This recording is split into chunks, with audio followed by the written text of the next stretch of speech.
Dash talking. No, but you can hear the stream in the background. I mean that dashing through the snow. Night guy, but Canadian. Canadian. It was Dash. And it was Starscream.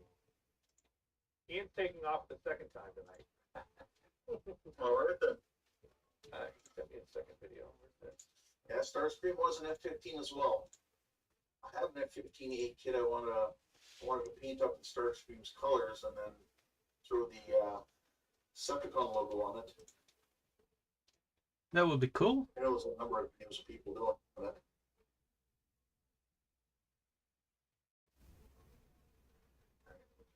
How the hell? Come on. Here you are. Yeah, Eric's asking.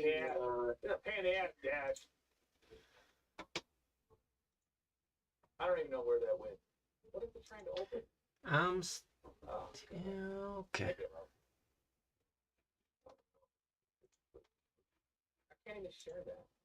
Oh God. How do you close this? What is it? That is what that was. Okay, all done. All that's missing is to Eric's check asking the me, are you chat. taking off? And said night guys there. Night, night. So. Unless he was saying night to Chase. But didn't want to use Chase's name. Hey, hey. What's up, Spear Chucker? I'm not doing this again, Dash. This is a pain in the ass. It's awful. And it's vertical. This shit's vertical. What are you on TikTok? Got a whole bunch of trains. Yep. A little bit dusty though. Oh, well, all the trains and no track to run them on. Union Pacific, it's nice. Where's your train layout? Got all these trains and no train layout. That's a big boy. Oh my God, what is this? Okay. Is that a big boy? No, it's not. Looks like a Challenger. Is that a Challenger? It's hard to tell. Anyway.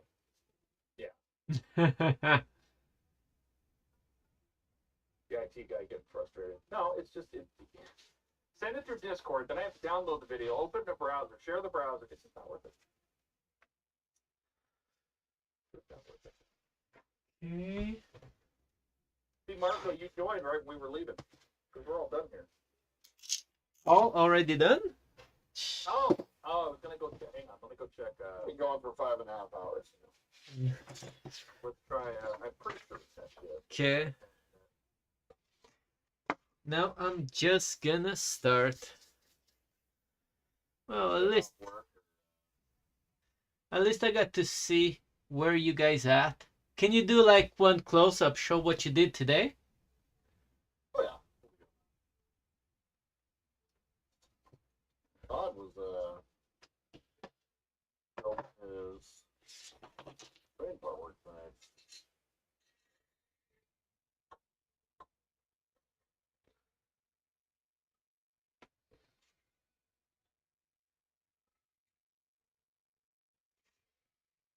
That one is nice. France. That's the book company. Oh, it's because it's Altaia. That's why. Altaia.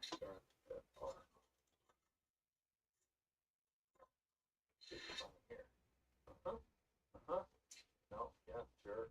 Yeah. What do we have here? Darth Vader, Spider-Man. Oh, the Ferrari piece of 330. That's nice. 4GT. Oh, 14. What? It's not really a tank, you're right. It's a track thingy. It's a tank destroyer. I would think it's a ATV. Yeah, it's a tank. It's a British tank destroyer, so it's not technically a tank. The top will be open. That's cool. All right, hang on. We're gonna do this real quick. This is France. This is Hachette, or what's this? D'Agostini, actually. Click out back to the top. This is all they have. Darth Vader, Spider-Man.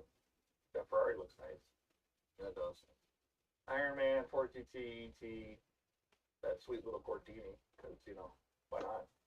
Is Iron Man half scale or? It's the same one, 1/3 scale. Okay. It's like 2 feet tall. I built him and then gave him away. Power Rangers, Megazord, Batmobile, Snoopy, that's Furious Extra 1. And then the past stuff, it's the Rusty bike, that didn't last long. R2D2, Optimus, unfortunately. Okay, so that's France. Now let's do, what was the other one? Where do you think? Italy? It was France and Italy, or was it? That would be Diagostini. Am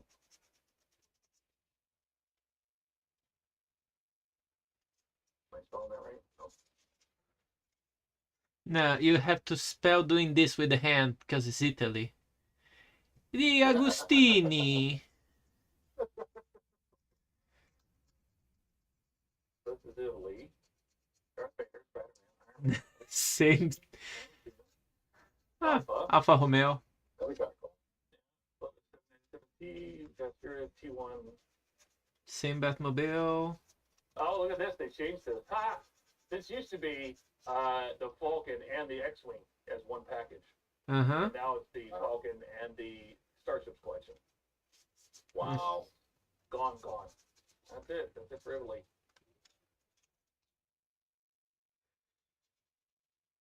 No. That's it. I don't know. I'm not figure out where I saw it. I will have to figure that out. I saw it. I know I saw it. So, no, I built the train. So, smoke box cover front end, one of the side smoke guards, the side of the train up front. This is the smokestack to a boiler I don't have, but it has, Oh, and there goes the boiler. has a little handle on it so you can pop the cover off, because keep the rain out. Are you gonna age it? Am I going to weather it? No. They sent me a linkage, one little tiny part of the drivetrain linkage, which is, this is probably the reversing mechanism. And then this thing. It looks like the whistle So, mechanism. jobby. Built that, got some of the cylinders on, got the drive wheels on, That's cool. lots of little delicate parts hanging off of it. So we will, this was just something I bought the first couple stages of just to see if I'd like it. What is the scale? Oh, God, super blowout. Come on, go back to orange. Stupid camera. Has no idea what to do. It's freaking out right now. There's Todd, that train looks like a fun build.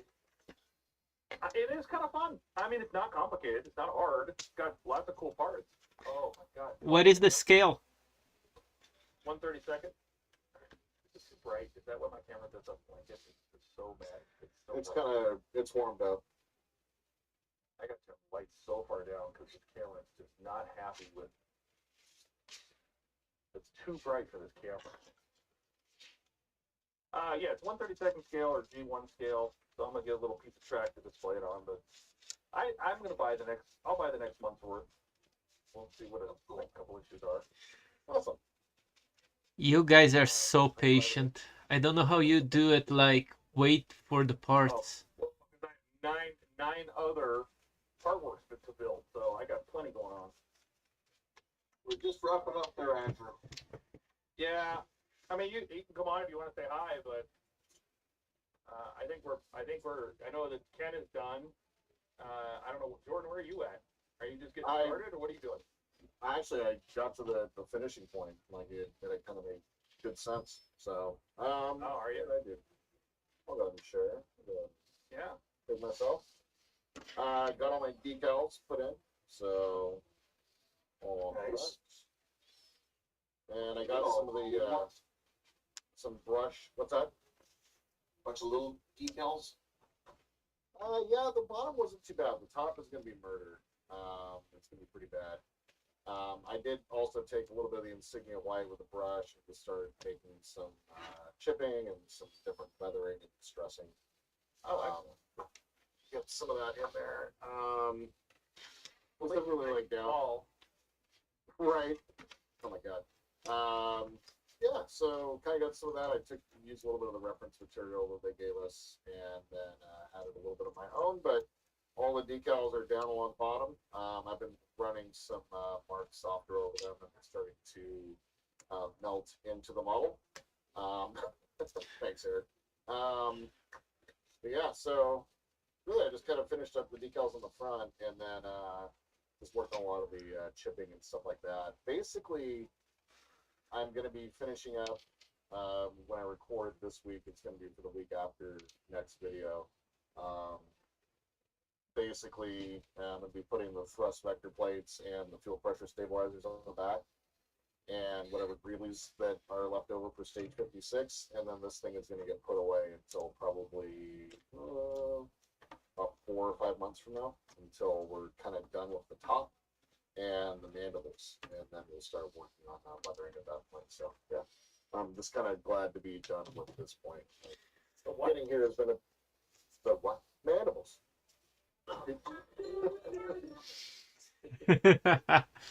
Right. It was a couple of hours worth of work. Worked out really nice. So perfect. Let's go ahead and hang out. Excellent. Yeah, Excellent. Ken, did you show what you did? I did kind of. I didn't zoom in, but yeah. So I just kind of finished off the lower hull of the tank destroyer. Do a pause there. Tank destroyer. And then yeah, I did like the tracks. Kind of got them painted kind of a rusty brown kind of color. All this is all using the AK marker series. So choices are limited, but I'm having fun. That's awesome. You did those And that whole details with the body marker? With a marker? Yeah, this is all marker painting, everything. Nice. I love it. Thanks. The self-leveling in that is great. Interior.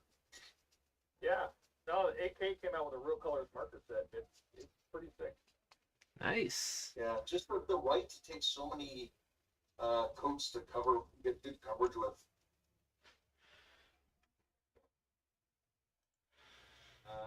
Operation Stardust says, just started using AK stuff. Excellent quality. I gotta try What am I those. trying to find? Seems to be really good results. What are you talking about, Eric? I think it's Anyway, what you were looking for earlier. well, I was looking for the crocodile because I know it got announced. I just gotta find it. I don't still find it again. Where am I at? Here. Would be on their Facebook page.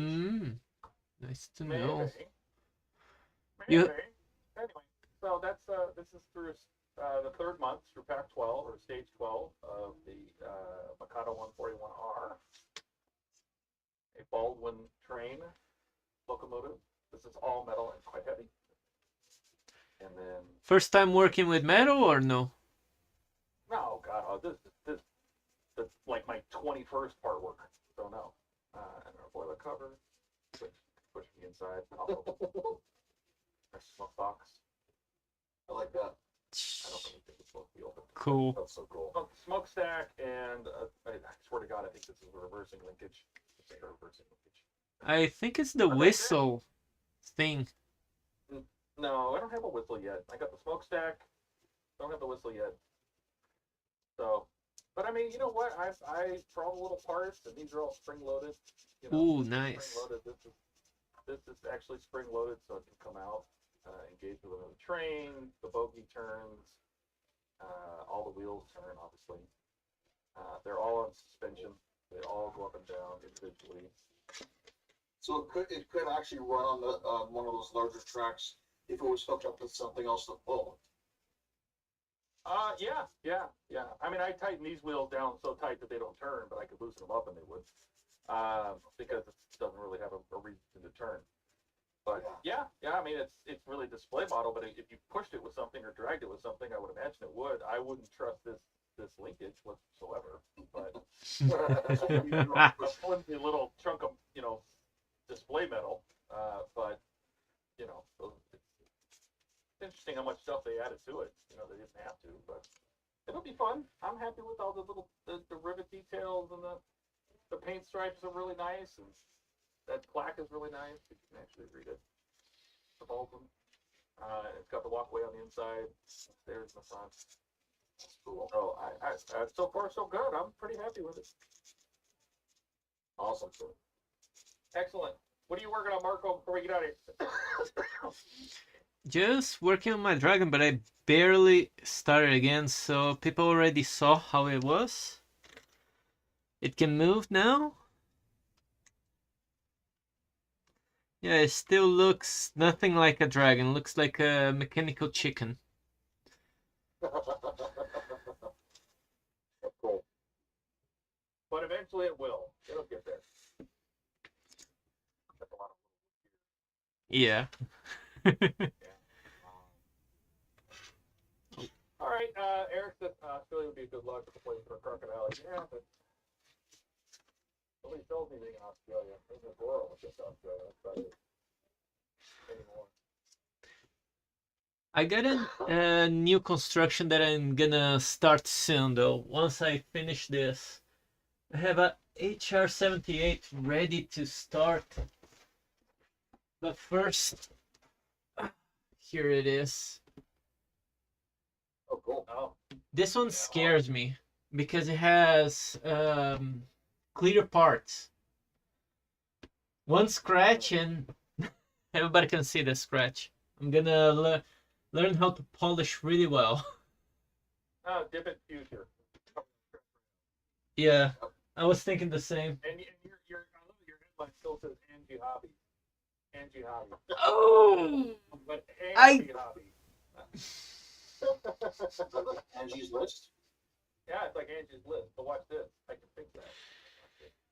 I thought it was fixed, so I just click next, next, next, next. See? This is one is really used, and that's correct. Yes, crocodile is very popular in Switzerland. And the future is here. Yes, that's true. I can already tell I'm about to have a terrible coughing fit, so this is a good time to go. All right, Jordan, you're here. All right. I'm sure you do. I'll try to do. All right, guys. Well, be sure to check us out on Wednesday. We'll have the Perfect Grade stream. We'll be back at 7 Eastern for that. Back next Friday and Sunday at our normal times as well. Make sure you massage that like button before you all go. Don't let Eric break it. Don't let Eric. Spank it hard. Okay. Spank that like hard. It's weird, and I really appreciate that. But yeah, otherwise, our links are down below in the description. If you haven't already liked and subscribed our channels, please check that out. Otherwise, for all of us, for Todd, Ken, Ian, and his drinks when he was here earlier in the day, Buck and Keith and Marco. Did I miss anybody else that popped in the stream? I don't think so. And then for Chase and Eric and Dawn and Dash and all you guys out in the comments, thanks so much for hanging out for the last 6 hours. That's pretty cool. As for us, thank you. We know you had a million things y'all could have done tonight. Instead, you spent 6 hours watching us build things and talking shit. We think that's pretty damn cool. If you guys have any questions or comments, tips, please leave them down below. Like to support our channel, please like and subscribe. And my friends, until we see each other again, we all hope you have a wonderful evening in this beautiful world where we happen to be. And just remember that this is the way. Love it. Everybody. See you later, everybody. Hey. Bye. Bye.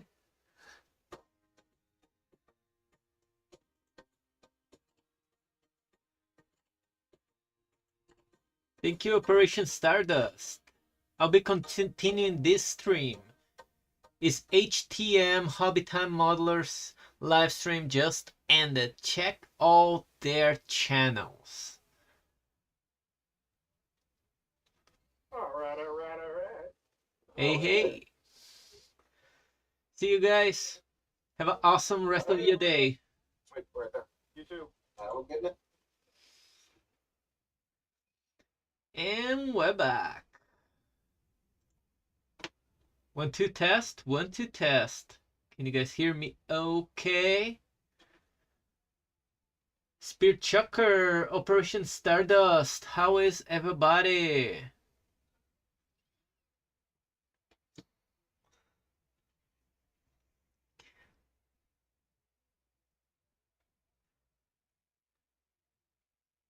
Okay, so we are doing this. This is the D1 assembly. I'm trying to finish as much as I can this dragon. This is the, oh, okay, seem to be fine. Need to do this one too.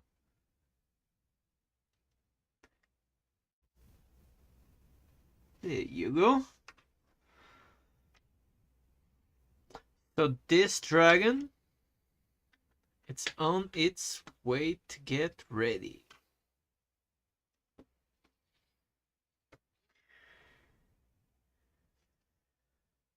I might be a little bit slow because I injured my wrist. But this is a hobby. This is not a race, right? Okay, next, the D2 Partisan. Interesting. Okay. Right now, I'm gonna need this, the 32, correct. I'm gonna need 34.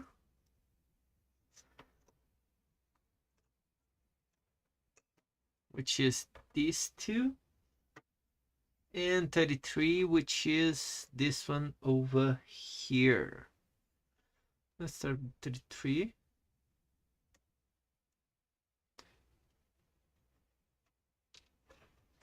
And the two 24s.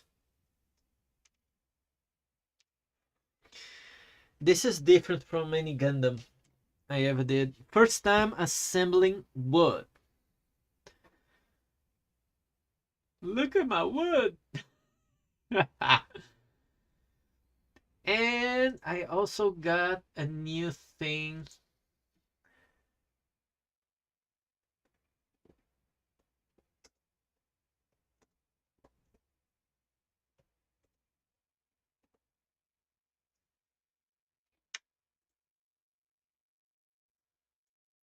Let me check here.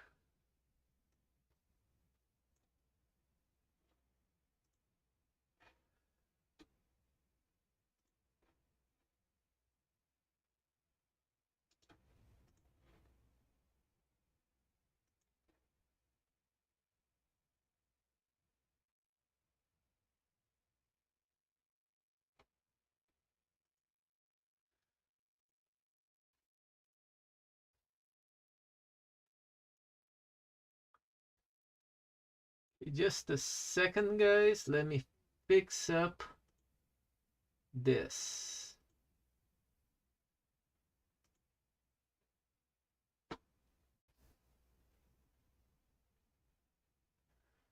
Awesome, awesome.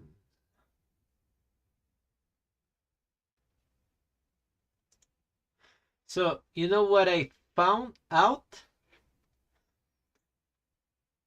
I'm trying a few new things and I'm thinking, what can I do with OBS just for fun? Right? Oops. Sorry, I knocked over. So right now, I have the reaction.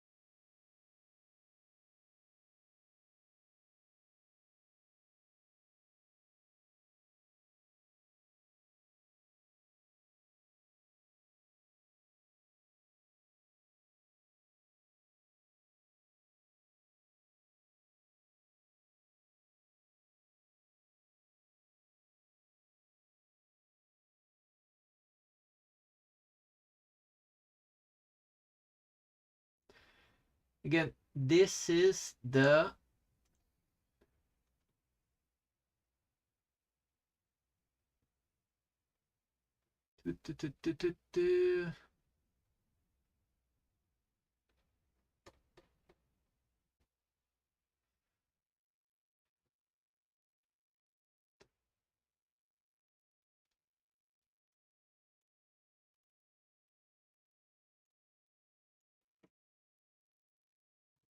let me keep on keeping on.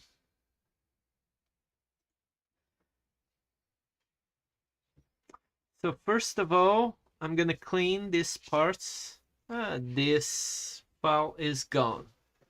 Let me get another one. Here, it's always a good idea to use a clean file. This is the U gears.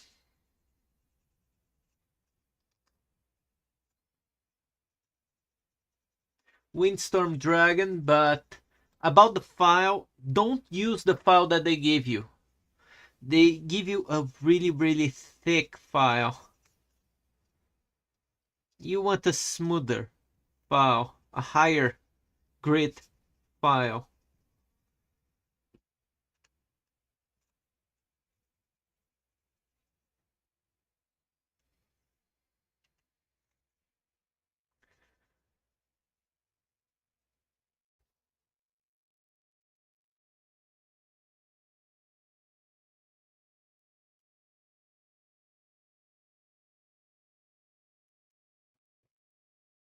So,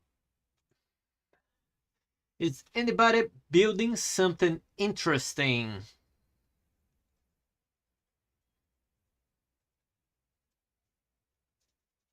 Oh, I know what we're gonna react to. Hey, check this out.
Uh-uh.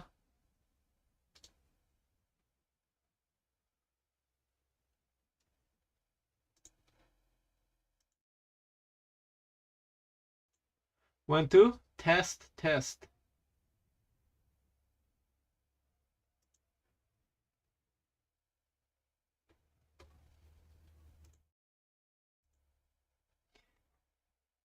Dun, dun, dun.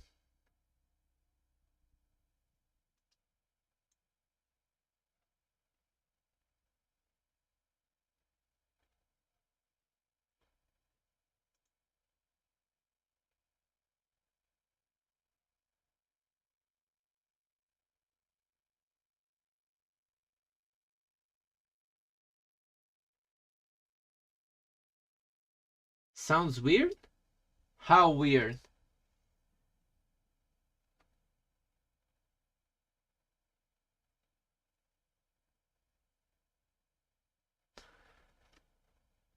Let me try to fix up the microphone. 1, 2, 1, 2.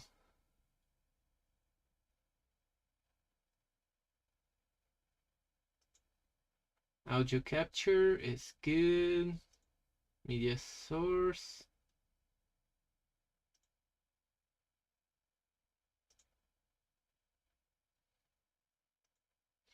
Is it like grainy?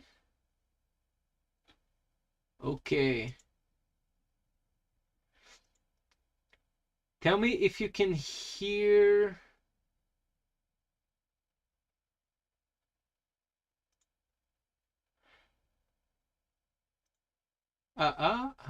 Okay.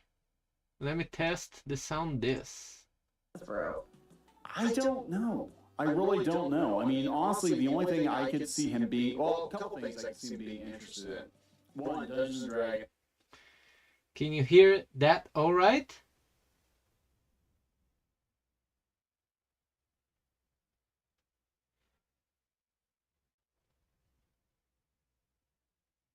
Okay. Needs more volume? At least we are listening. Let me see.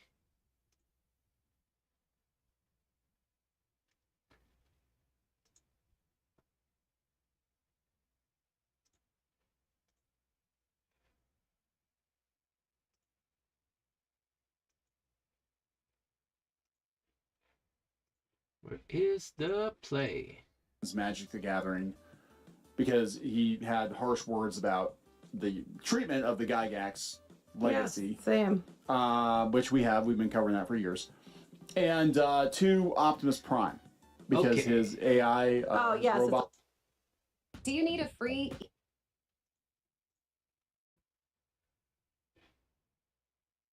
We gotta cut this. I Like knew that. shit, then he'd own the Optimus name completely, and probably Optimus Prime turns into a cyber truck with flames No. going for it Don't forever. do that. Is everything okay now? I believe the sound is fixed. Right?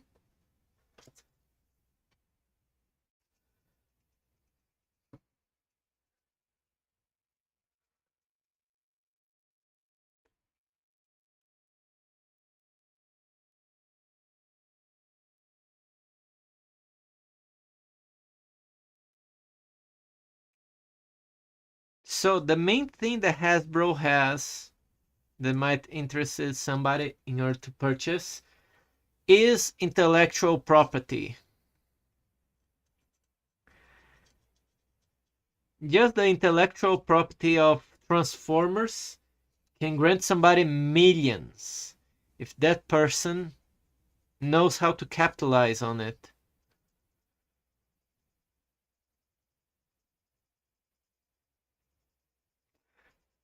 So I think it's funny that there is somebody wanting to buy Hasbro and people are freaking out because we shouldn't allow a person to do business. It's just stupid, in my opinion. This is the reason why there are so many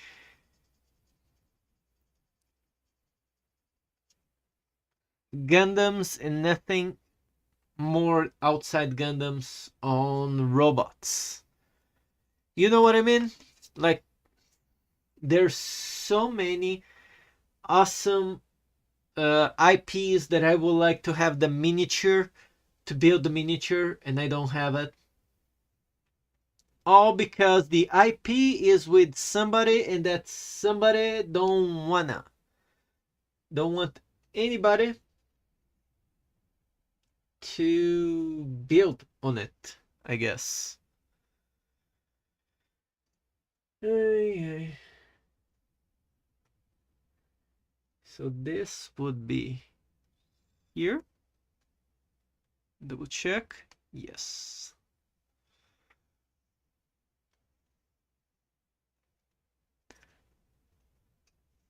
Slowly. Let me put on. This is tight. That's what she is. There you go. Satisfying noise. Okay, let's see a little bit more of this so we can react. Yeah, so don't do that. But I don't know if he's serious or not. I have no idea. He's been making this joke a lot lately because I don't think people realized he was serious about buying Twitter. But he did say before that he wanted to go back to X.com, which was his idea for an everything Swiss Army knife kind of social media app, which is, when you buy a company like Twitter, it's got good bones, even if the platform itself is full of garbage people. Well, you just get rid of them, and you keep the infrastructure, which is what he did. You turn it into something else, right? So I don't know what he would do with Hasbro. Yes. Did this everybody think it's not made ever? Believe me, that is done a lot. Many companies get too overpopulated with people just pushing papers. So it happens a lot. It's called a takeover. The person buys the company and just throws out those people that are there just to, not to work, but just to fill in hours. They are not there to produce. They are there to fulfill a schedule. So what he did took courage, but it's nothing that haven't been done before. I never heard somebody who trained that much fat, because it's like, I think it was like 80% of the company was fired and the company still worked fine. So there was a lot of fat there.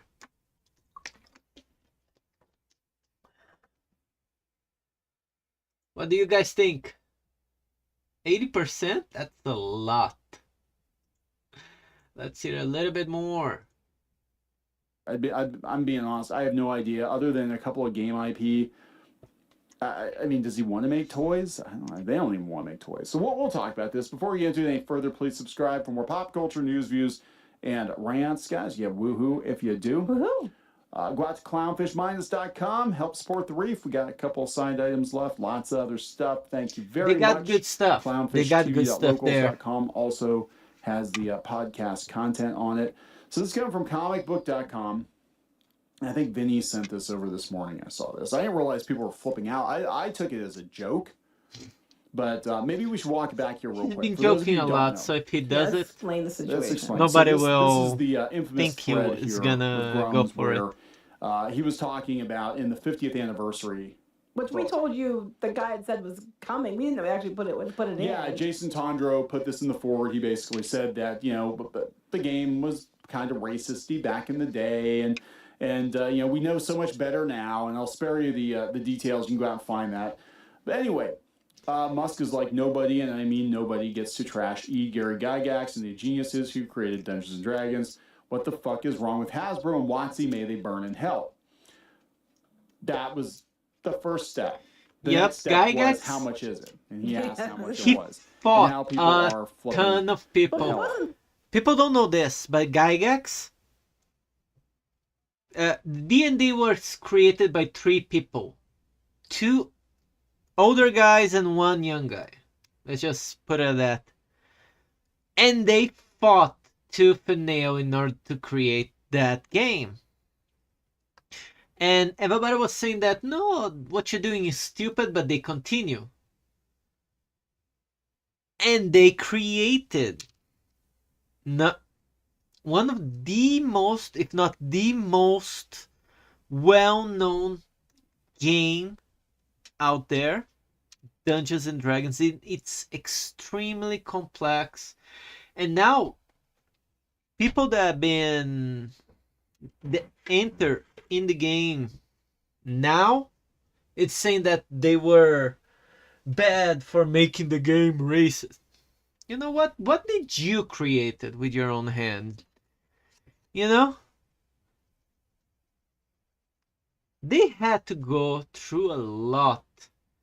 They were near bankruptcy. They used all their money in order to create D&D. And now the people with the IP is saying, oh, the creators were racist. They can love their mothers. Let's continue. That must be Tencent. You Yeah. think Tencent was gonna leave a lot of stuff in there? Yeah. Yeah, because Tencent, the only thing they're interested in is probably Magic and D&D. And weirdly, the only reason that Hasbro has D&D is it was accidental. They wanted Wizards of the Coast because of Magic, and at the time they were making the Pokemon cards. They didn't want Dungeons and Dragons. Wizards just happened to acquire Dungeons and Dragons along the way, but they did not want Dungeons and Dragons. It just was kind of a freebie for them. So now they're trying to milk it. But yeah, they said that Musk proposed the idea on social media, and the idea of Musk owning the company that includes Power Rangers, D&D, Transformers, G.I. Joe, and My Little Pony under its umbrella has caused fans. What have you guys seen in the last decade that they did with Power Rangers? Right? These people that are calling, these people that created the art a long time ago racist, what have they done?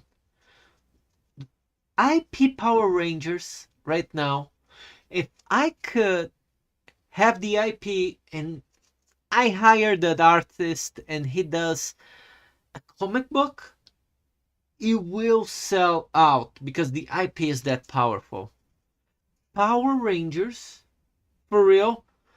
Why don't I see miniatures of the Power Rangers? When was the last time there was miniatures of the Power Rangers? The Megazords were the best toy in like 98, 99, 2000s. And now people don't even know. Kids don't even know what the Power Rangers are. This is like sad. To freak out. No, it's understandably To freak out. Mm-hmm. Musk previously got people talking after he says company XAI would be starting an AI game studio to make games great again. Yeah. How MAGA of him.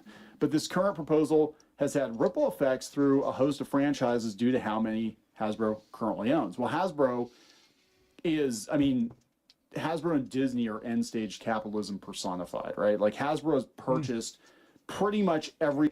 No, that is a lie.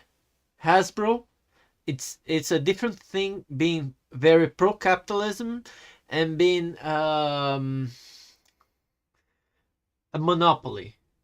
Hasbro has all these IPs, but they don't do anything with that. A true capitalism would profit of every IP, trying to get to the market as fast as possible, as much product as possible. They just bought all the IPs and they are not doing anything with it. So, yeah. Toy company except Mattel. Every Yeah. toy company we had as kids growing up, all these different game companies, toy companies, whatever, along the way. That's Hasbro bought them. okay. 'Cause That's it's not him. Now I want to be clear. I'm not a big Elon Musk fan. Anybody who watches Yeah, she's knows not. that Neon is. I am. So, but I'm not So I'm fascinated by Elon Musk, and I am fascinated. That's a word. thrilled that he bought Twitter and took a wrecking ball to it. I love that because it couldn't have happened to a nicer place. But now they're all just What I really like about Elon Musk is the SpaceX. If he completes that, in 3 years we're gonna have 1,000 people in space, and there will be new jobs in space. Imagine a place where you don't have to worry about polluting the air. You can just produce. That will be amazing. Amazing. Oops. regrouping on Blue Sky. So He's fascinated, thrilled, and loved by Elon. In love with Elon Musk. Now you know why. One of the reasons I don't like him so much. But anyway, continue. it's okay. You can share me. I literally joked. I joked the other day. If I put Elon's face in my underwear, I'm kidding. Oh my God! You just put Decepticon logos. I did. I drew one on one. See, I like Transform. Oh my God! Now I see why you're worried because if he buys Transformers, oh no. There's no hope for me anymore. Yeah, there is. There's I always. can't quit you. Anyways. Anyway, yeah. So they talked about November 22nd. Musk responded to a tweet from Grums that took issue with the forward in the making of original D&D. It addressed some of the issues with the first iteration's use of hurtful language, attitudes, and stereotypes. Musk made his opinion, the whole situation clear. Yeah, go to hell, basically. And then on November 27th, D&D project lead and Wizards of the Coast senior designer Jason Tondro was asked about the reaction to his comments. He said, "It never occurred to me I'd rouse the ire of the grognards. It's obvious now that I look back on it, but I don't take those critiques seriously even now. Well, the problem is they don't take things seriously, and that's a big problem. I consider those people not worth listening to." So yeah, the people that basically supported. I have a theory. Elon Musk did it first to Twitter. Oh, how much did it cost? Right? But now, every time that he does it, the stocks of that company goes up because they believe that he might buy the thing. Right now, I think he's doing to a whole bunch of companies in order for the one, waste stupid people's money. Oh, you're trying to bet up on me. Okay. Let's do it to this company, to this company, to this company. Is like 7, 8, 12 times that he does the same joke. And then eventually it's gonna be the boy who cried wolf. And then he's gonna buy the next company. Because he's not gonna buy on a high point.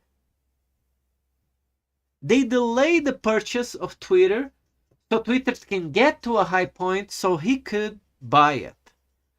But he doesn't want to buy on a high point. He wants to buy stock on a low point. It's the same thing with stocks, like buy low, sell high, right? So that might be a little bit, just a little bit of market manipulation, but because for real, imagine getting to a candy shop. The chocolate's $5. Elon Musk says, "Oh, I want to buy it," and all of a sudden, oh, it's $500. Doesn't make sense, does it? Let's continue. It's just like Star Wars, just like all these other franchises, these legacy franchises, all these people that supported the product all these years. They don't like their changes now. Don't like the changes now. You're just gonna throw them away. Yeah, I don't take you seriously. I don't listen to you. I don't care what you say. And I'm like, that's okay. Then that's why you're gonna start losing money. In response to another tweet from Ian Miles Chong about Tondro's quote, Musk responded by writing, "How much is Hasbro?" As you might imagine, that caused quite a stir on social media, with Antonia Paz A sharing a burning eyes gif with the caption, "I just hallucinated what Elon Musk-backed Power Rangers would look like." This person said the horrifying realization. I think that the the space suits that Elon Musk did, it's a little bit like Power Rangers. You guys seen those? Those are cool. They kind of look like Power Rangers.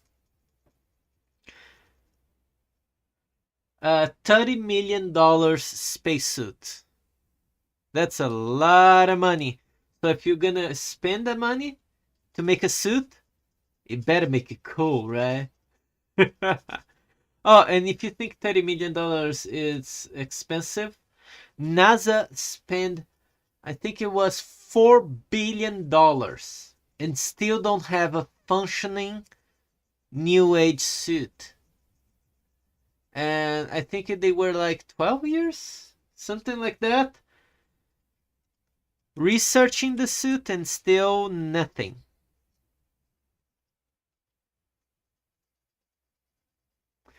So yeah, $30 million, it's 1,000 times, almost 1,000 times cheaper than the next kid on the block.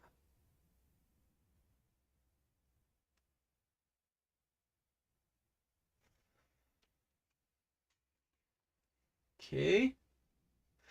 Now we're gonna have to wax these gears. Meanwhile, let's continue. That if he does this, Elon will own Transformers and Power Rangers. Well, they're not going to have any more trans and Transformers, I guess. That's a horrifying reality I don't want to live in. Oh my God! They're toys and cartoons. Two, I don't think he's serious. Power Rangers is done. I don't want you. Well, Power Rangers is done. I know. Right? So Hasbro, let me tell you what happened with Power Rangers. Hasbro bought Power Rangers from Saban, and then they cut ties with Super Sentai. And look, I like Power Rangers for what it is. It was my introduction to Super Sentai, but Super Sentai is vastly superior, right, to Power Rangers in pretty much every way, right? And then when they decided to go out on their own and do it without the footage from Japan, it looked like dog shit. And then and he had all those subliminal messages. Outsourcing all the Power Rangers toys to Playmates. So yeah. Also, he had nagging people writing the script. Every day it was like, no, we gotta protect the planet, save the planet, we recycle. And we'll be like, where are the monster kicking ass? You know what I mean? People don't want to be nagged when they are experiencing fights for the planet.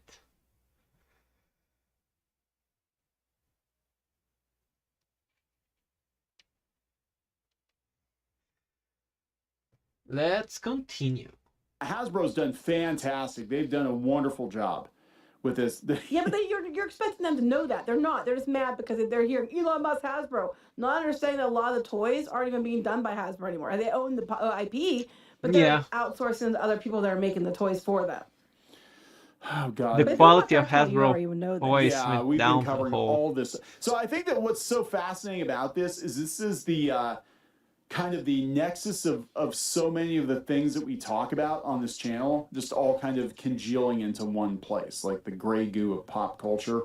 And it's like, okay, so we've been watching the Elon Musk Twitter situation. We've been watching the situation with Hasbro destroying all their franchises. We've been watching the situation with Wizards of the Coast and Dungeons and Dragons. That's all kind of blurring into one thing. But I want to be clear. I don't think he's serious. He might be serious, but it doesn't. I think he's just throwing that out.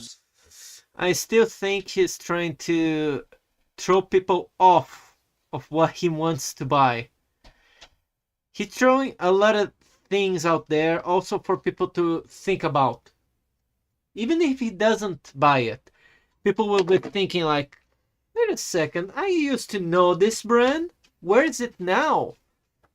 And people will see like, oh, it's doing jack shit with the IP.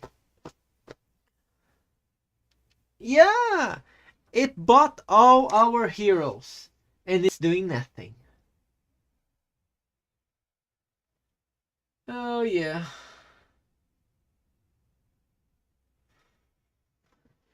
Oh. Okay.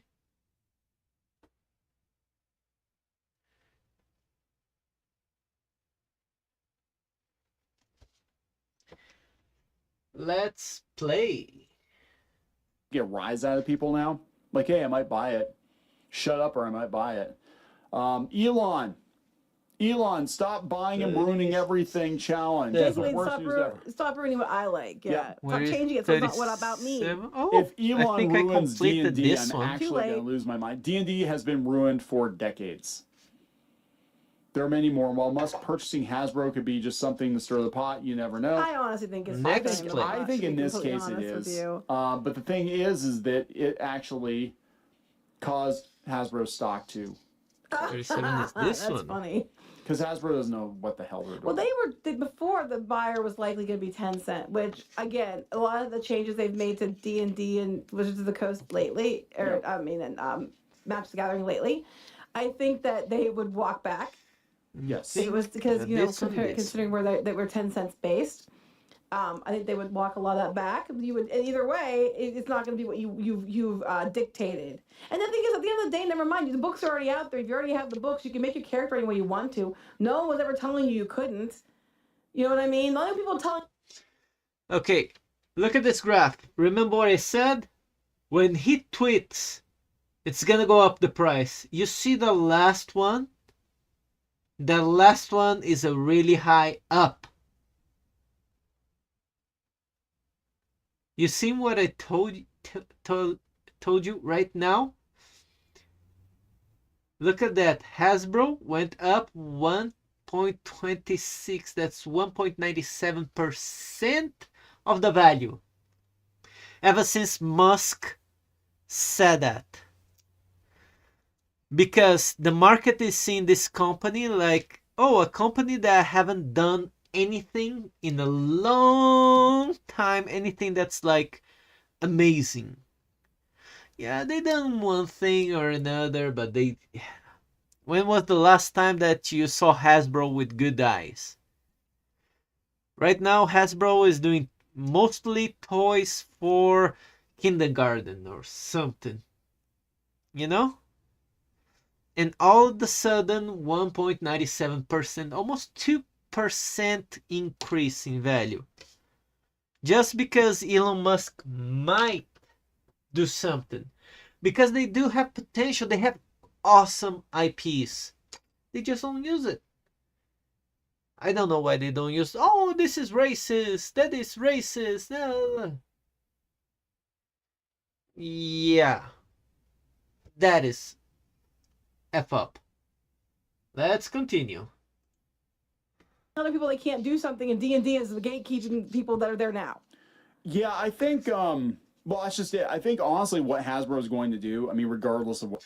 Yes, that's something about D&D. There is a lot of gatekeeping. Also with Warhammer 40k, the only reason people are now Warhammer 40k is canceling certain releases, saying that, oh, those don't count anymore, just for gatekeeping. It's sick. I wish there were more companies on the market besides Warhammer 40k and all those. Yeah. I don't think it's fair to cancel some units just because you want to sell new ones. That's gatekeeping. Now, if somebody already has the units, they have to be able to use it. They pay good money for them. Let's continue. Whether or not Musk buys it, and I don't know if he's going to, but I don't think he's going to, but he's playing with the Hasbro will market. just become a rights holder company that produces mostly digital content. If people want physical copies of tabletop games or toys or any of that, they're just going to outsource all of it. Mm-hmm. I think before it's all said and done, Hasbro is going to be like Disney, and they're not going to make their own merch. They're just going to license it out to everybody, and other people can make it for them. And then they get a cut, and they don't have to deal with the headache. You know, if you make a whole bunch of Power Rangers figures that don't sell, they go to Ollie's. It's not my problem, is it? You made too many of them. You got the license from us, but it doesn't affect me one way or the other. We still get our license fee. So that's what I think they're going to do. And I think eventually D&D, I think they'll outsource it to another tabletop publisher because they Licensing don't quite work like that, but I can see it is more protective. want to make it a shitty mobile app. That's what they're concerned about. And then if you want a tabletop version of it, okay, fine. We'll just let Paizo have the license or something. They do Pathfinder, and let them have the license, and they can make D&D branded books, right? Just like other people make D&D purses and D&D shoes and D&D this and D&D. You know what I'm saying? That's what they're probably going to do. In Walmart, I saw D&D sandals, and I was like, why? You know what I mean? We are waiting for new D&D lore books and stuff like that, and if, instead of doing that, they give us Walmart sandals.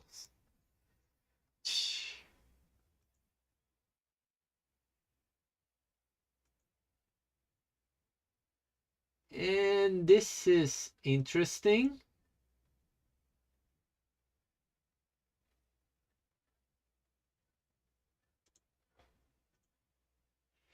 This is I was disconnected.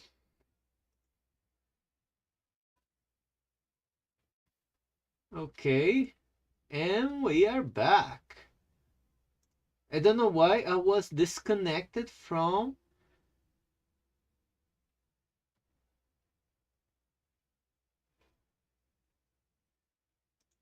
TikTok. I wonder what happened. Okay, let's continue. And that might actually be the smarter way to do it, because when you outsource to other companies like that, it seems like they care more about the product and the IP than Hasbro does. It does seem like that. They're nicer made, and they seem like they put a lot more thought and effort into it. No. So I'm just saying. So we're gonna wrap this up. Yep. Please subscribe for more pop culture news, views, and rants. We'll talk later. Bye. Again, this was Clownfish TV. They are awesome. Subscribe to them because it's really, really cool. You've committed to terraforming a new world. Let me see. Hey everybody. I'm still trying to do this.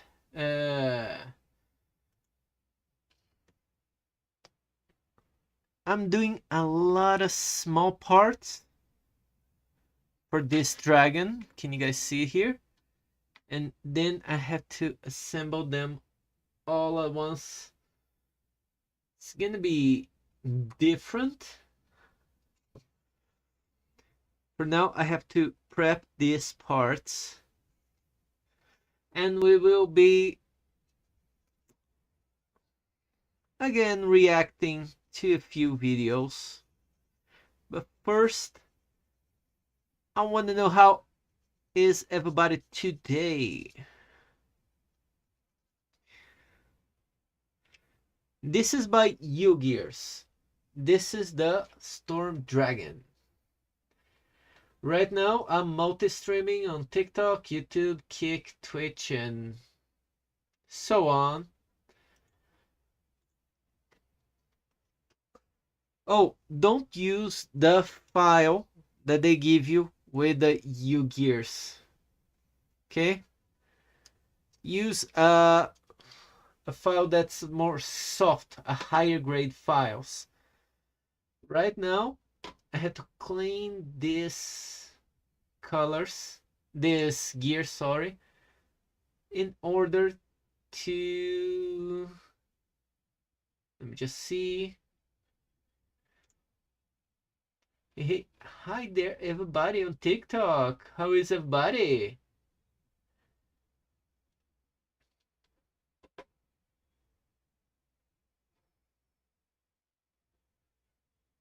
Okay.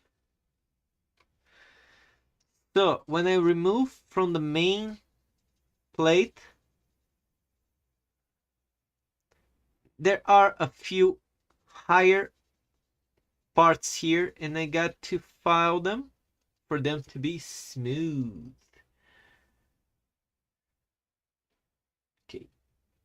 Let's see. Next reaction video. Anybody have?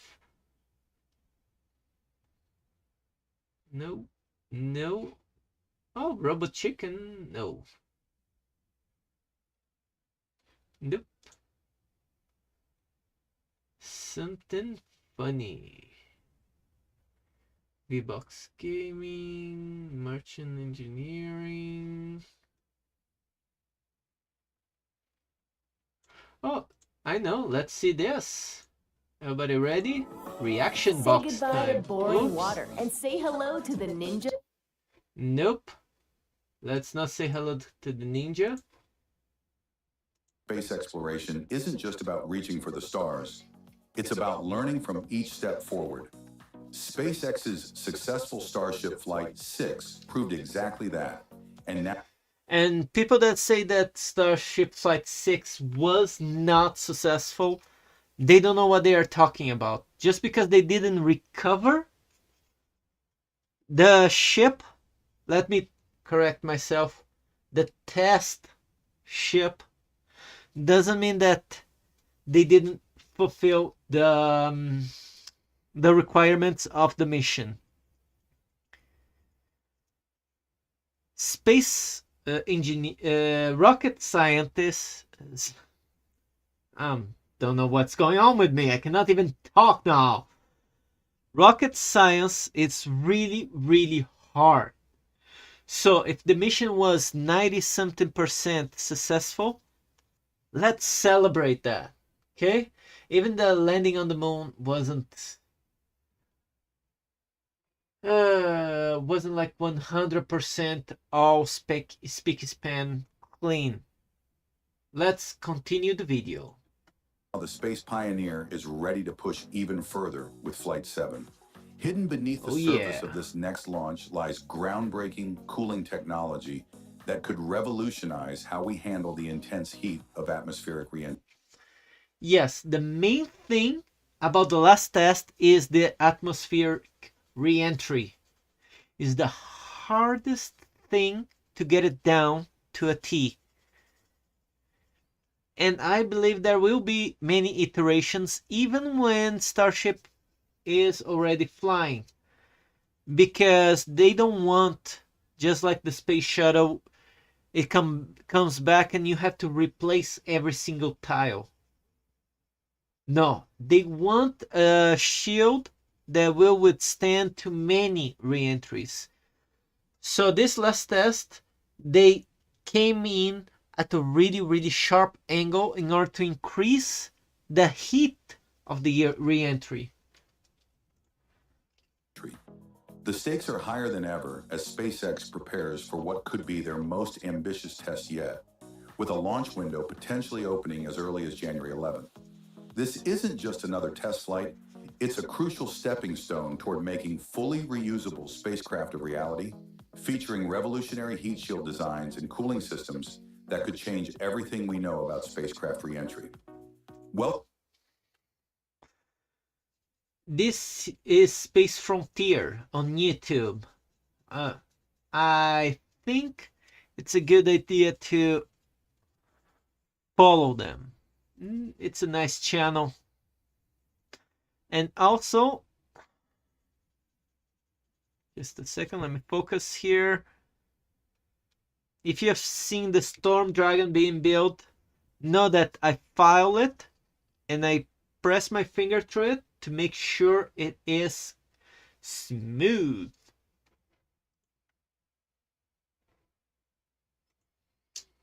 If you guys want to ask me anything, just say something in the chat. Next, let's continue the video. welcome to Space Frontier, where we bring you the latest developments in space exploration and technology. Today, we're diving deep into the game-changing innovations SpaceX is bringing to Flight 7, from their mysterious new heat tile technology to the fascinating details behind the Flight 6 booster catch attempt. This was a few days ago. No, it was 12 hours ago. Okay.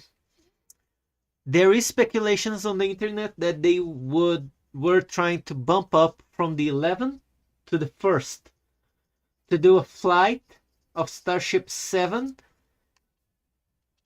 in the New Year's. As New Year's come, people would see Starship flying. I don't know if that's gonna happen. I think it's not very likely.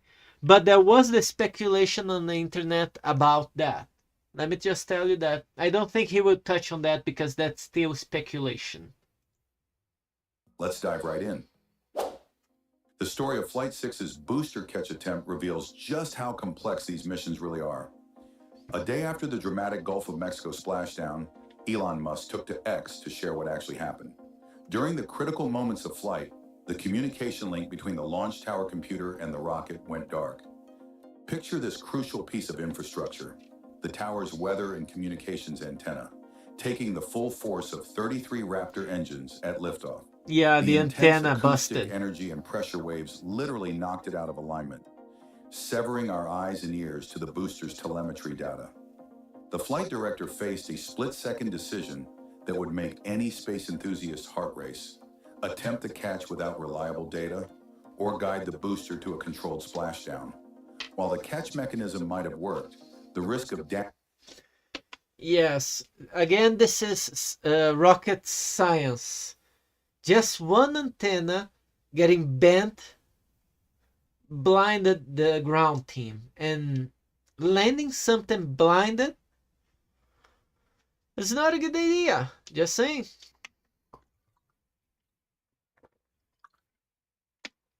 The way I see it, instead of losing a booster, they saved the chopsticks. And I think that is one of those things that you gotta be very, like, how should I put this? I don't even know how to say. You had to have cojones to do the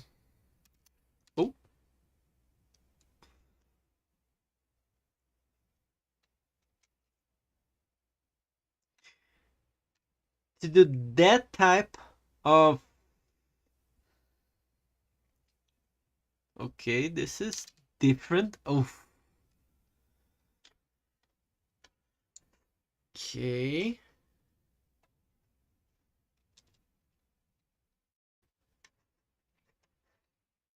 You had to be very brave to tell your boss, hey, we're gonna dump this $15 million ship into the ocean.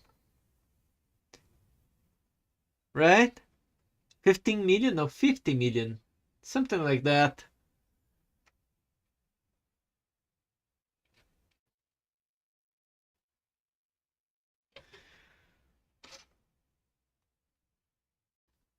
Okay, slowly. There you go.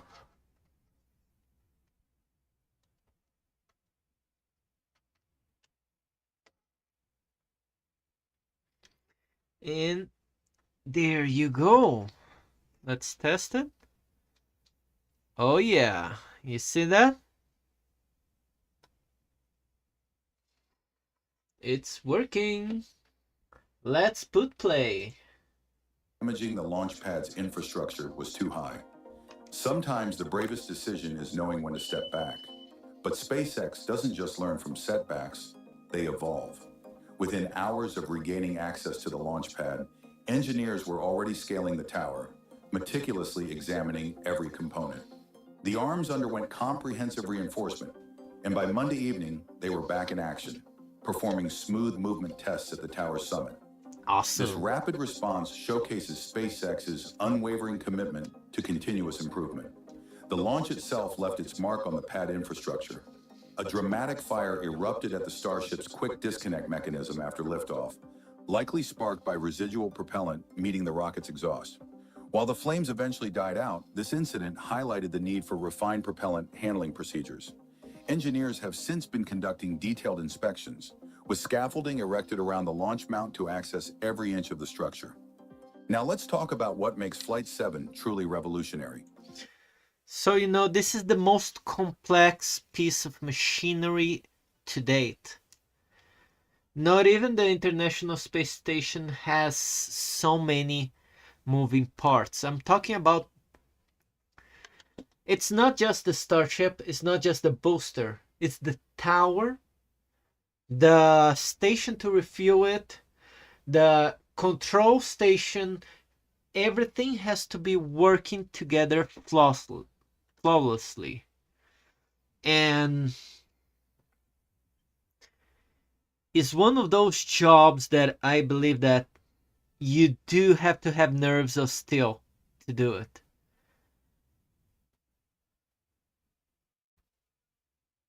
You have to understand that this is made for the future to carry people.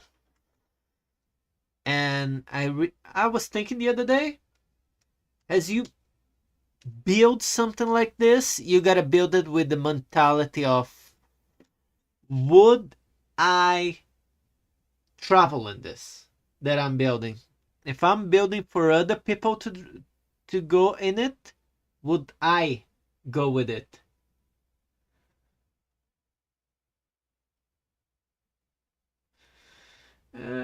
Thank you, but no thank you. Superior peace.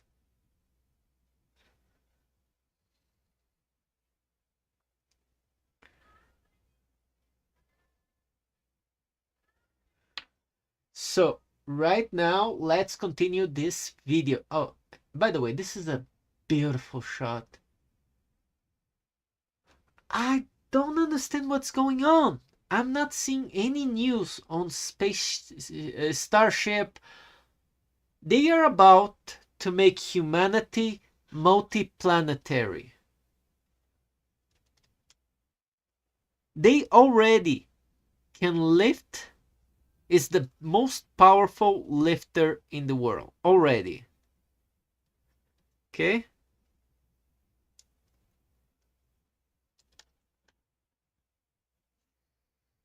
And it's not new.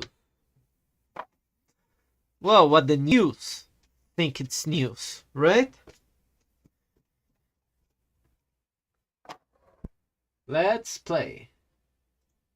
Booster 14 and Starship 33 are being prepared simultaneously in their respective bays, but this isn't just another routine preparation. Ship 33 represents a quantum leap forward. It's the first Block 2 Starship prototype.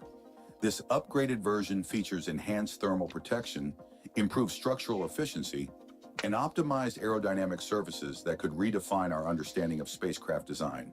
The timing couldn't be more perfect. A recently filed NASA document with the FAA reveals plans to capture unprecedented high-resolution footage of Starship 33's re-entry over the Indian Ocean. NASA's Gulfstream 5 aircraft will be positioned to document critical moments that ground-based or orbital sensors simply can't catch. This close-range observation will provide invaluable data about the spacecraft's thermal protection system, aerodynamics. And that is something that I haven't heard yet. That is super interesting.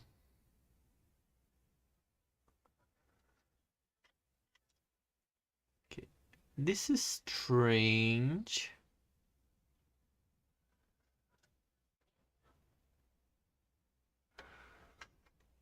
Okay. Because this, you see how this goes up? And there are teeth on this gear going through this. I wonder. Okay, I gotta trust they. So far, every piece went in flaws without a flaw. So I just gotta trust they know what they're doing. Right?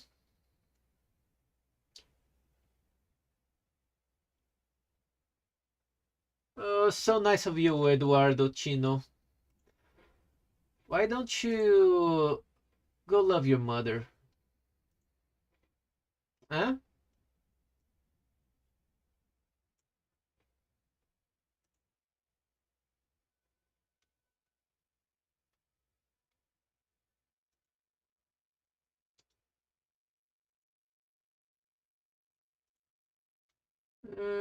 Mute. Block. There you go. Bye-bye. Yeah. Awesome. Performance and structural integrity during the most challenging phase of flight. Speaking of thermal protection, SpaceX has been quietly revolutionizing heat shield technology. After analyzing data from all 6 test flights, they've identified the development of a fully reusable and robust heat shield as one of their primary challenges. Their solution? A groundbreaking combination of technologies that could change spacecraft re-entry forever. In their plasma jet chambers, engineers are subjecting various heat shield materials to conditions that simulate Martian atmospheric entry, but they're not stopping at traditional ceramic tiles. I know this, and you're gonna ask, why are they doing a Mars-like atmospheric re-entry? If first we gotta enter through Earth, and Earth has a thicker atmosphere. Because the Mars landing would be hotter, like 5 times hotter or something. Why? Because of the angle of attack.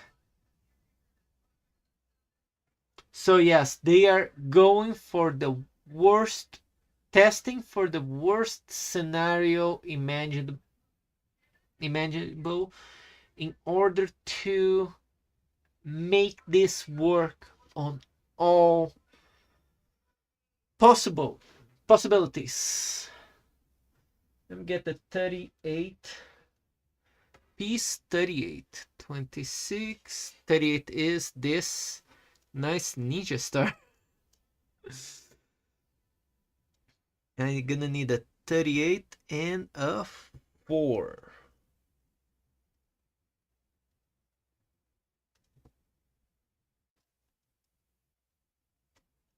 Come on, come on.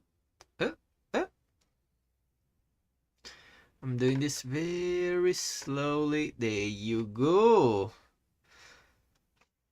And 4. Here. Let me just remove a 4.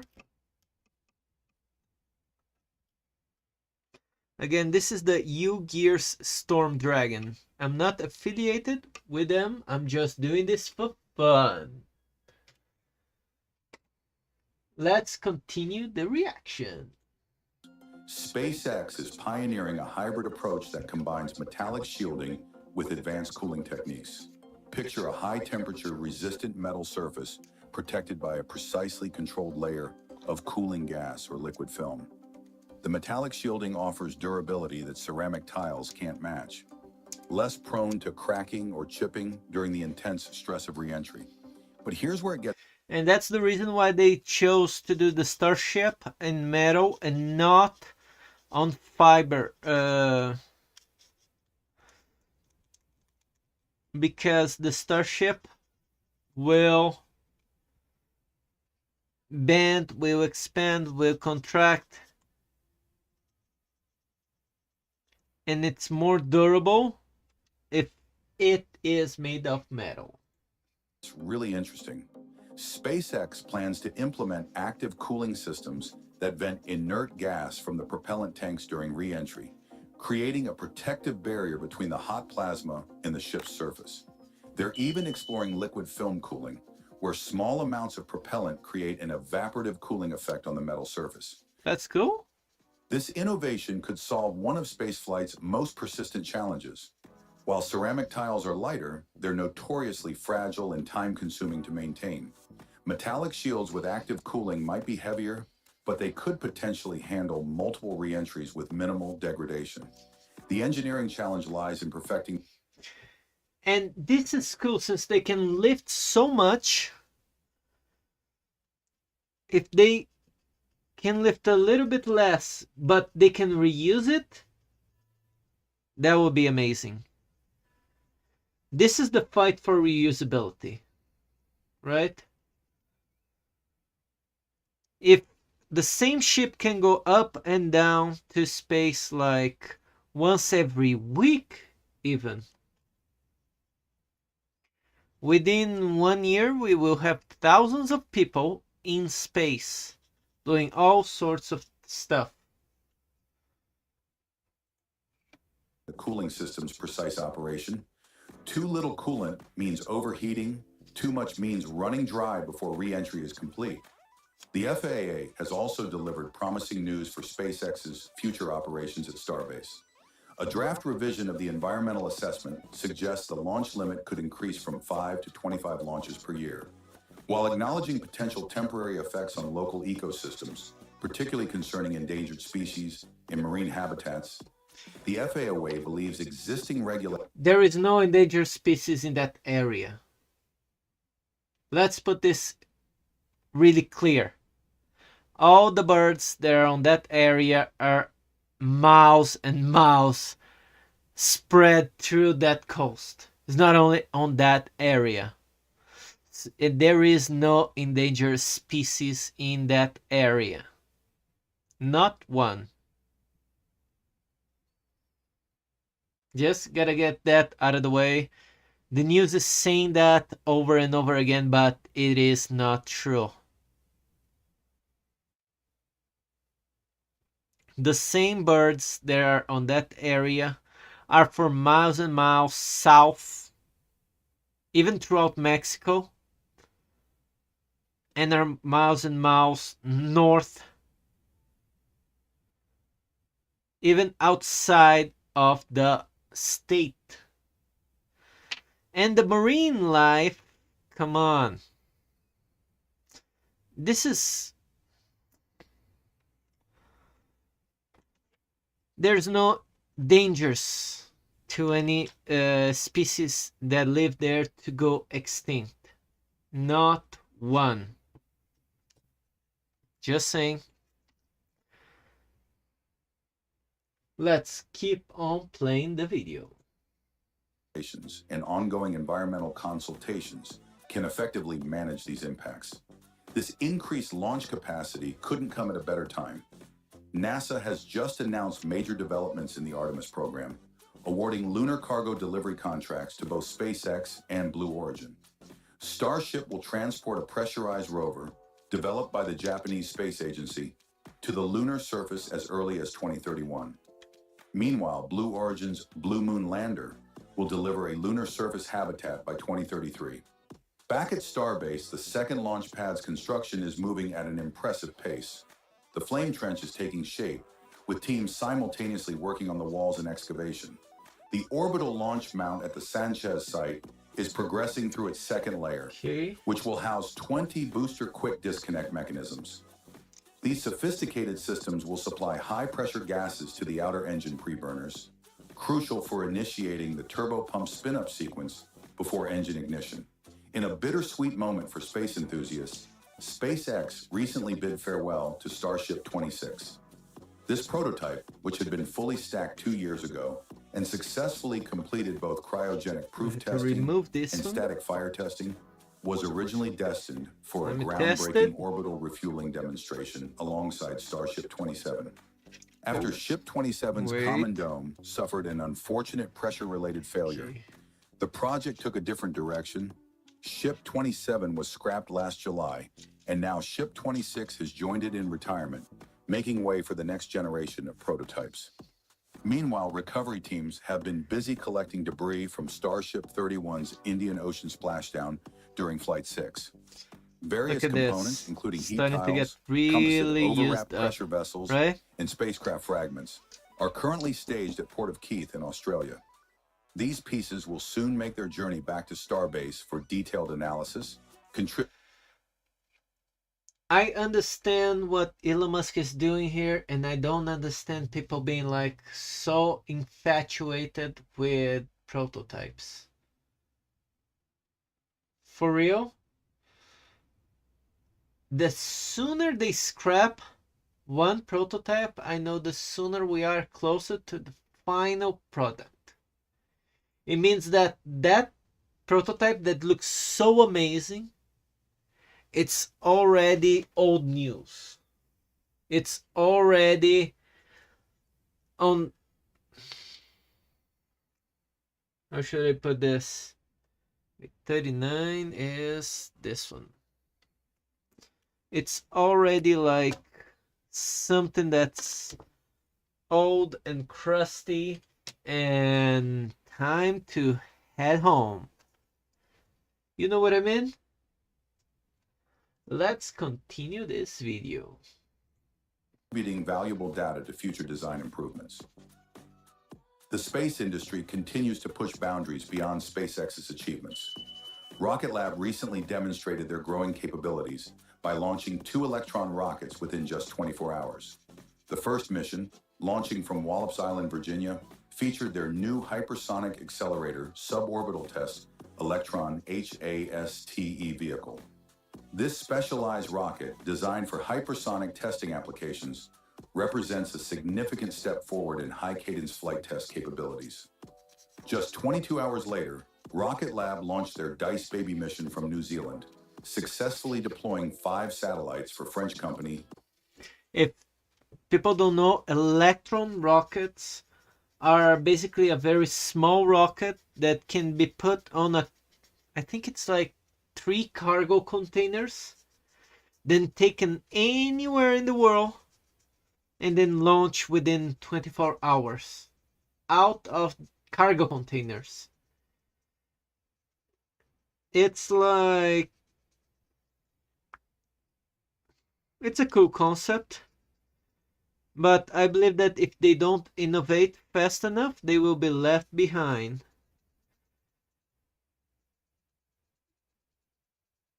Because all their stages are still not reusable.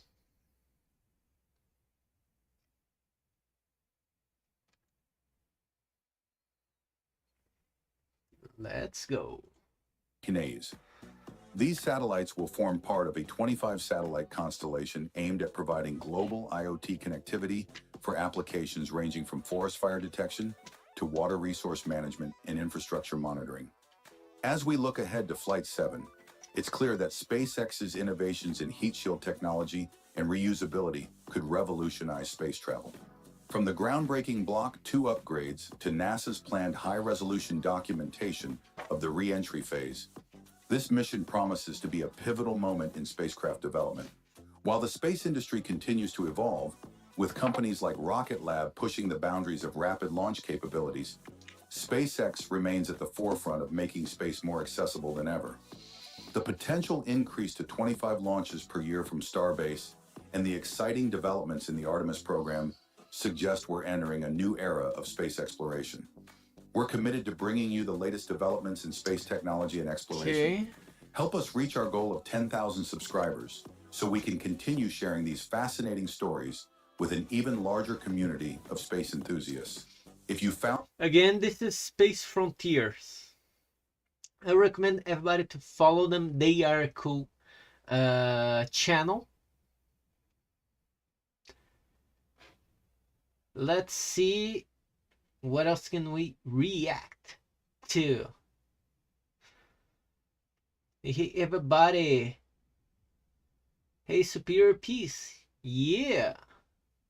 Again, we are streaming in YouTube, Twitter, Kick, TikTok. Right now I'm building this. Oof, just a second, it's a little bit too hot. I gotta remove this. Ugh. So we are building this dragon. This is U-Gear's Storm Dragon, and we are reacting to videos right now. If you have an idea to a video that you want me to react to, put it in the chat. Right now, I'm having a little break because we need to keep hydrated.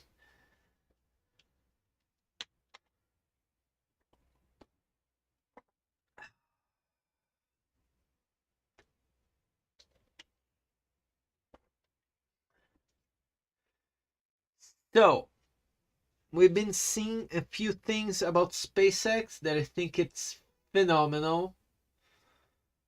If people can really make a starship that is, even if it is reusable 3 times, it's already too many times, and it will propel mankind in a way that no other vehicle ever propelled mankind. So it's amazing. Let's see. What else do we have to... Okay. I get this. Next video is from Liberal Hype Mind. Let's get to the reaction box. From science, we're gonna go to Poland. Again, Liberal Hive Mind, this guy is good. I don't agree with everything that he says, but many things that he says, it's good. Always good to check out what people are saying.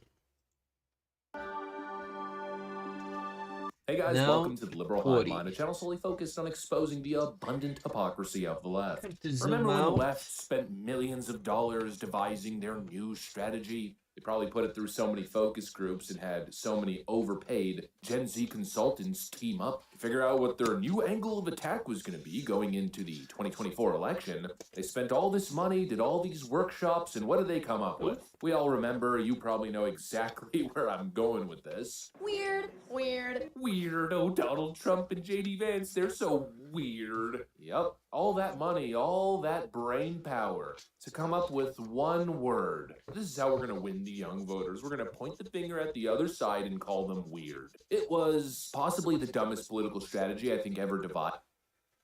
Oh yeah. And many of the things is coming out right now, and it's amazing. You know, whenever you carry a cell phone, the cell phone has a GPS tracker, and there is such a thing as the overlaid digital fingerprint. And the people that were in Kamala's rallies, they were in every single one of them. So yeah, it was all hired actors. But beyond being dumb, I think what it was much more was misattributed and certainly hypocritical. We're weird? JD Vance is weird? JD Vance is like the most normal American dude I think I've ever seen. I'm not a big raisin guy. I wouldn't say the You most like raisins? normal, I like- because I mean, the fact 'cause that I he like doesn't grapes that have been through curse. something. You know, it's just who I am. You know, but That's I the understand weird why guy. he doesn't curse, Meanwhile, but Democrats. Yeah, what is your message to Vance? Yeah. Hashtag childless cat guys for Kamala. Yeah, definitely not weird at all. Tim Walz. yeah.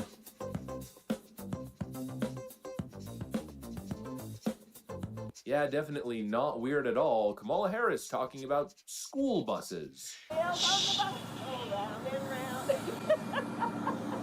Yeah, definitely not weird at all. Democrats advocating for life-altering surgeries for minors and even funding those surgeries for illegal migrants and criminals using tax. That's the main thing that I was in this election appalled. I'm always hearing, oh, we gotta normalize this, normalize that. That's child abuse. No, let's not normalize that. You know? Let's not normalize child abuse.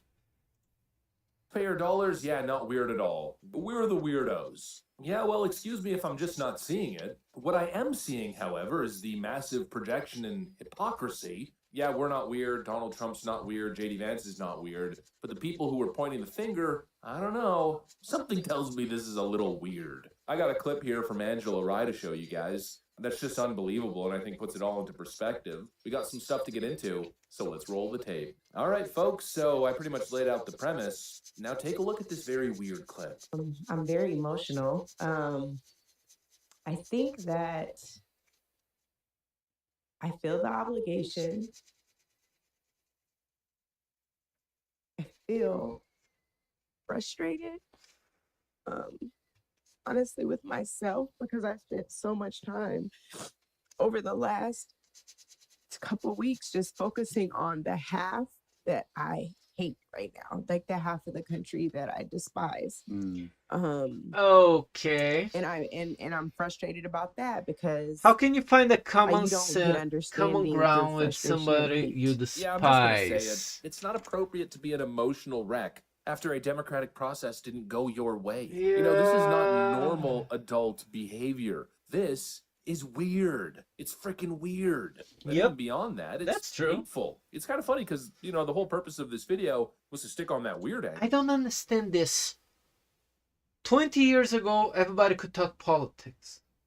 Even if you had a bad opinion, you had an opinion. Now, if you ain't communist, you can't say shit or else people will be...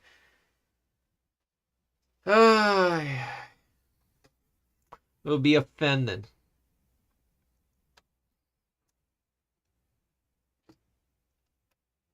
This is just stupid.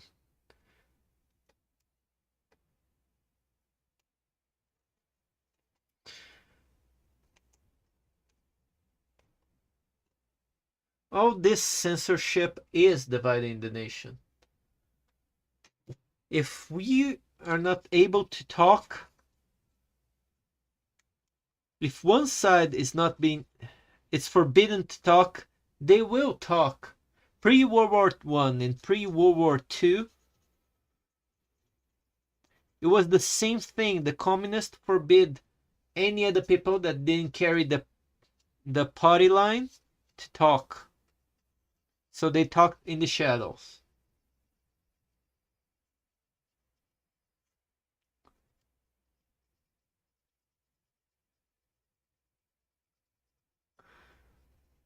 Oh, if you don't do this, I will get offended. Good. I will not comply with extortionism.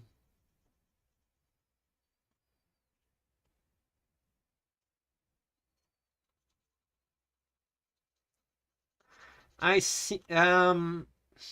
study enough history to understand that compel speech, it's not free speech. If I'm forced to say something against my will, this is not free speech.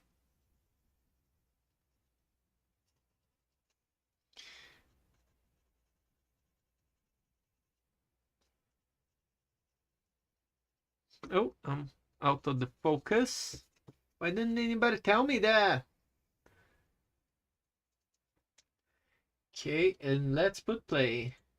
This is a short But now video. that I'm thinking about it, there's actually much more hypocrisy to it. I mean, the level of hate here, again, going right back to that same concept, to that same word, projection. Or I guess I've been saying two words, add another, hypocrisy. This is pure hypocritical projection. These are the same people who have been going on and on and on about just how hateful and divisive the other side is, right? Oh, those right-wingers, they've got hate in their heart. They're so intolerant. They're so hateful. Meanwhile, Exhibit A. I mean, she just literally said it. I have spent so much time over the last couple of weeks focusing on the half that I, quote, hate right now. The half of the country that I, quote, despise. Yeah, it's been nothing but projection since day one. Oh, the other side's racist, says the people trying to re-implement segregation, says the people who put everybody into a racial and identity box. Oh, we're so tolerant, the other side is so intolerant, says the people who don't tolerate any dissent or any deviation from what's the acceptable norm. Oh, the other side is so hateful, says the side that is so motivated by pure hate. But we're supposedly the hateful weirdos. Give me a frickin' break. What's weird is perpetually acting like some sort of victim, being hyper-emotional and unhinged, not just... The other day I heard apple pie is now racist. Because the history of apple pie is a history that many slaves were bringing in apples for white women to bake them. Really? You think that no other race ever baked apple pies? And all the apples had to be from slave work. You see what I mean? why when one of these people had the microphone, they never have an opposing point of view? That would save them so much stupid sentences from coming. Sometimes, but all the time. What's weird is pretending as if Donald Trump is some sort of great existential threat who will ruin the nation. Oh, if we elect him, it's World War III. Meanwhile, we already lived 4 years of Donald Trump and we know exactly what we're getting. It's kind of weird to exaggerate to such an extreme degree. And actually, speaking of Angela Rye, you know what was really weird was when she attempted to gaslight the American public with her suggestion that Kamala Harris was the most qualified person to ever run for office. But I do believe Kamala Harris is the most qualified, and as the vice president on this ticket, she should have every opportunity to How did Kamala Harris get her post in how do you say prosecution? Yeah, on her knees with another judge. Why don't anybody say that? She caused a divorce to happen. defend her accomplishments and onward to this election this fall. Yeah, I'd say that was certainly weird. Yeah, I don't know about you guys, but it seems to me as if the Democrat Party, and especially the Blue Anon folk, well, it seems as though they've got a monopoly on the concept of weird. You know, that's pretty much what gives us endless content. Oh, JD Vance is so weird. Again, coming from these people. Just a second. Be right back, everybody.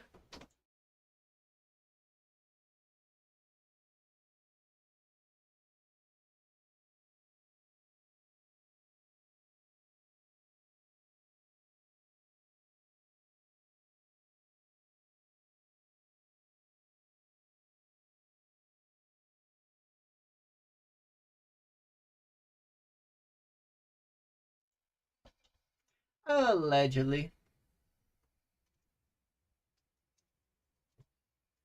Okay, let's continue.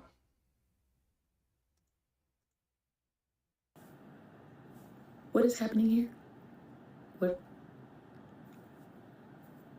is happening here? Here, what is happening? What's happening here? What's happening? What's happening here? What's happening here?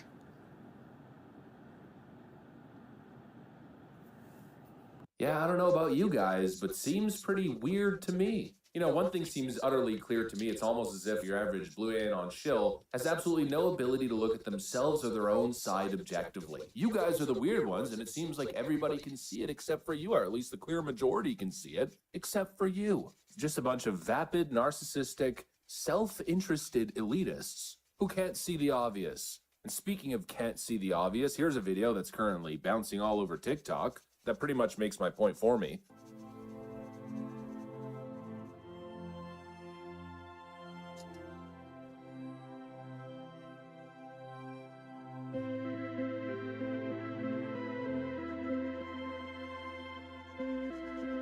How can people say that this was a bad campaign? I mean, really? I told you, they can't see it. They can't see that they're the weird ones. They're the hateful ones. They're the out-of-touch ones. Because they're just so incredibly vapid and short-sighted. What exactly? And I find it funny that the only way to make it look good, they have to mute everybody. I find it really funny though. Okay, let's find another video. This one is already ending. Again, that was Liberal Hive Mind.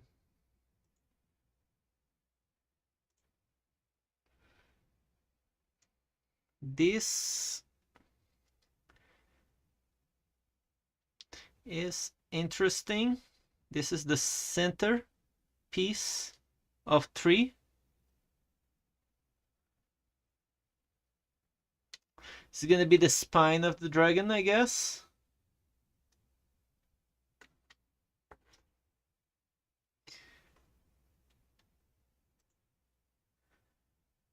Let me see.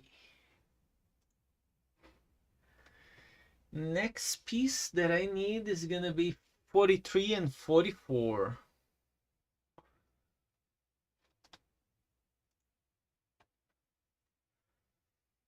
So it will be this 43.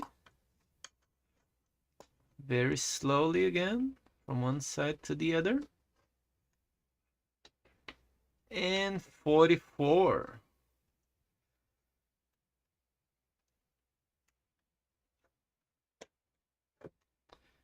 Oh.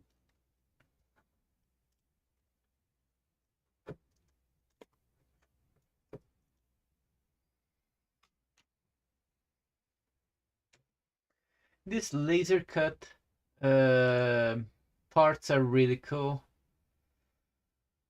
But I still prefer plastic Gunpla parts. There's something... No, they are really stressful to separate them from the sprue, like, I guess the board? Separated from the board, not the sprue. Okay. Let's see, something funny, something...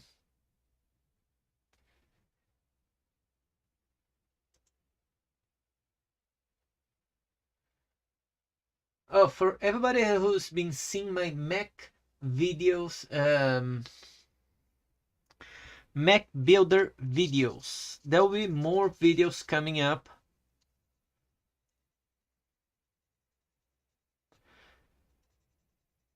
I'm gonna do one by one and then specialized videos too.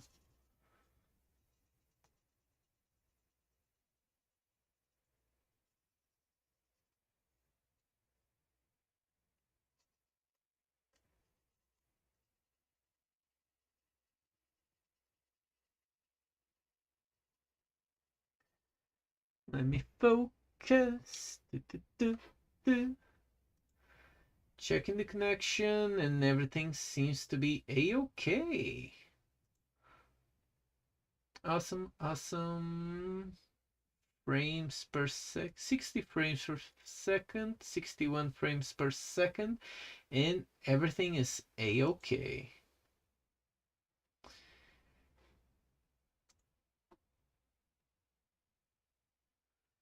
Let me see.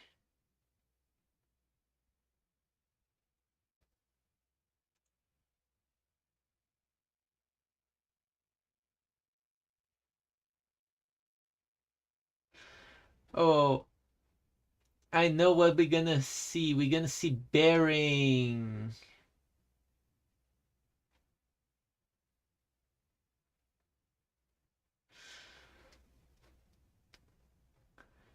Bearing is like a really, really funny comedian. He's just a normal dude from down under.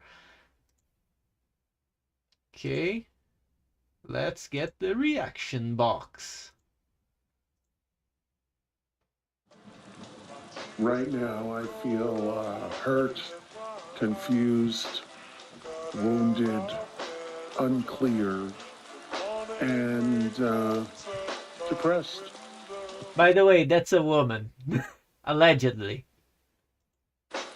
Sugar tits. Bearing. It's Friday afternoon and it's pissing down with rain. We've got like an hour till we've got to go pick up the demon child and she starts tearing the joint apart. So I thought, let's do a video, you know, something to chuck out over the weekend, I guess. Yeah, sure, why not? So I think it was the day before the US election. I did a video called The Democrats Are Not Well or They're Not Okay or something.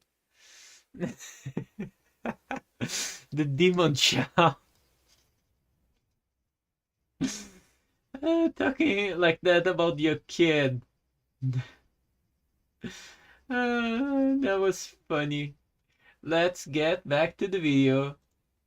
And in that video, I featured Rosie O'Donnell. You know who Rosie O'Donnell is? Yes, I know who Rosie O'Donnell is. A League of Their Own. The movie, she was the butch lesbian one in love with Madonna. Okay. Yeah. So Rosie O'Donnell does not like Donald Trump. Yes, we know that.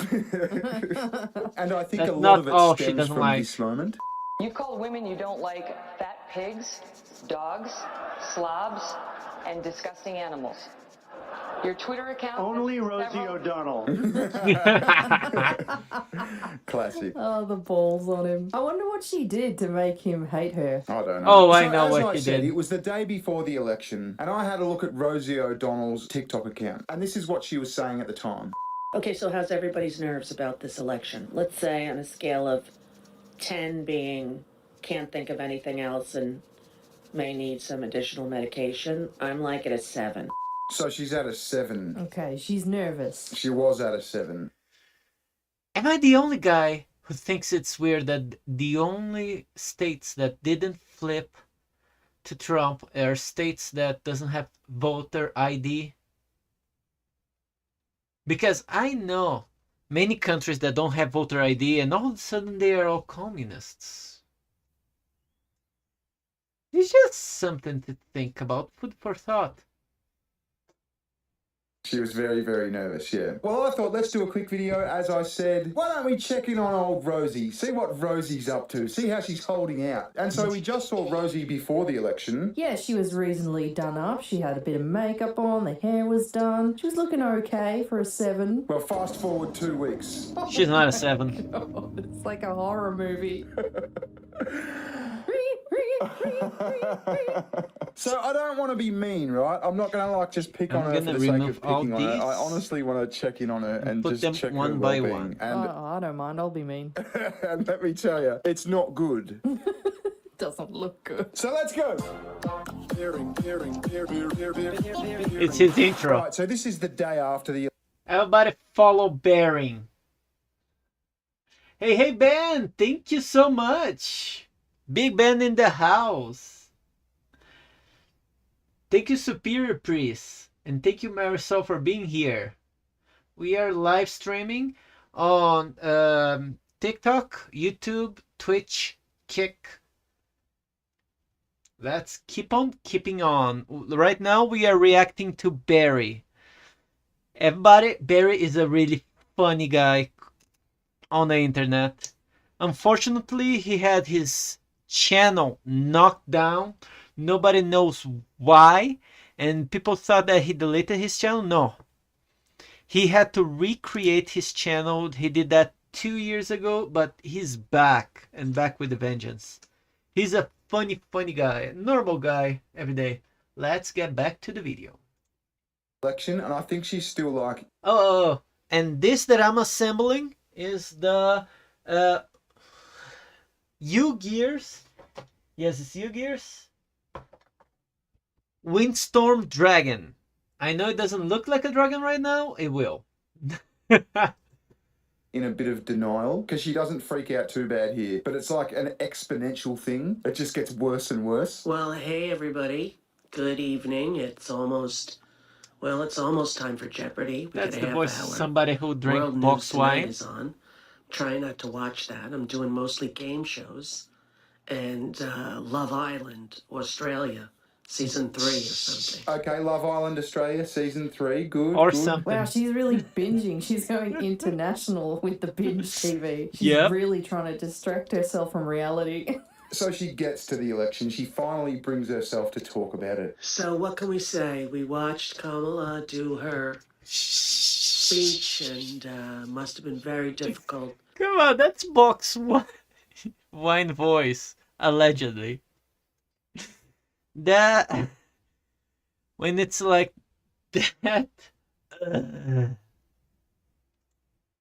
how about we get rid of the Electoral College? Okay, I don't see how that would make a difference. Didn't Trump win the popular vote? Yep. He won everything. I mean, she's coping, she's grasping. How about we get rid of the Electoral College? But it's what she says about it next. That's just, okay, love, I think you might need some help. It's a popular vote. That's what we need to do. Who gets the most votes wins. One vote, one person.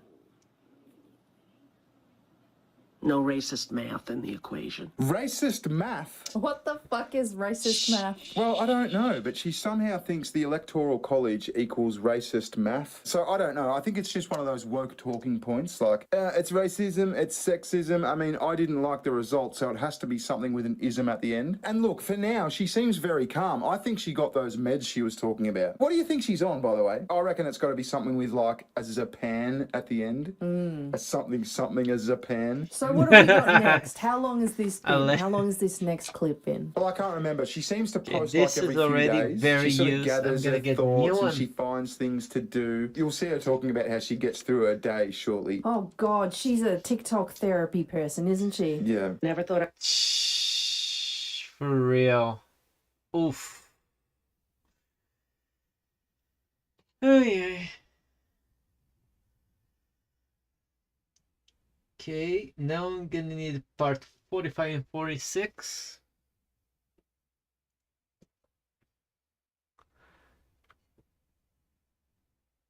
Okay, this is 45 over here. And 46 is over here.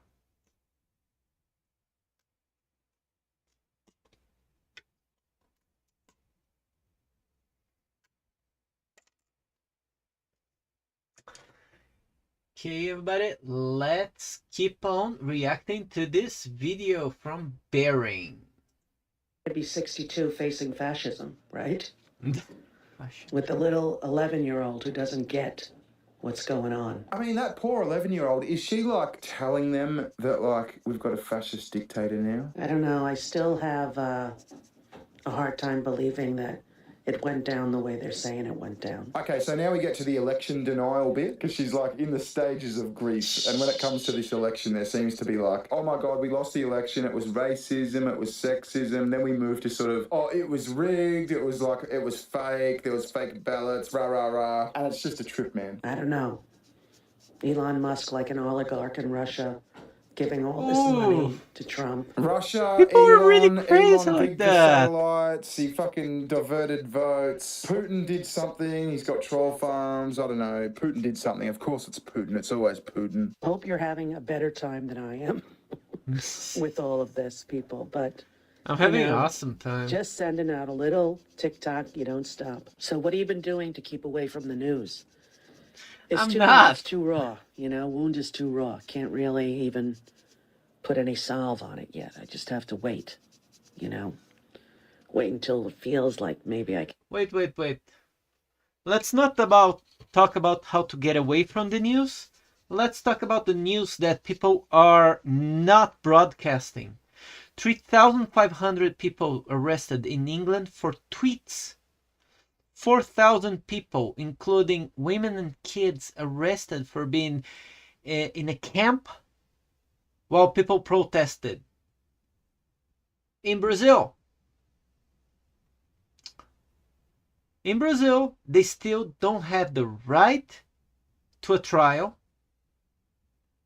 and they want to arrest everybody from the right.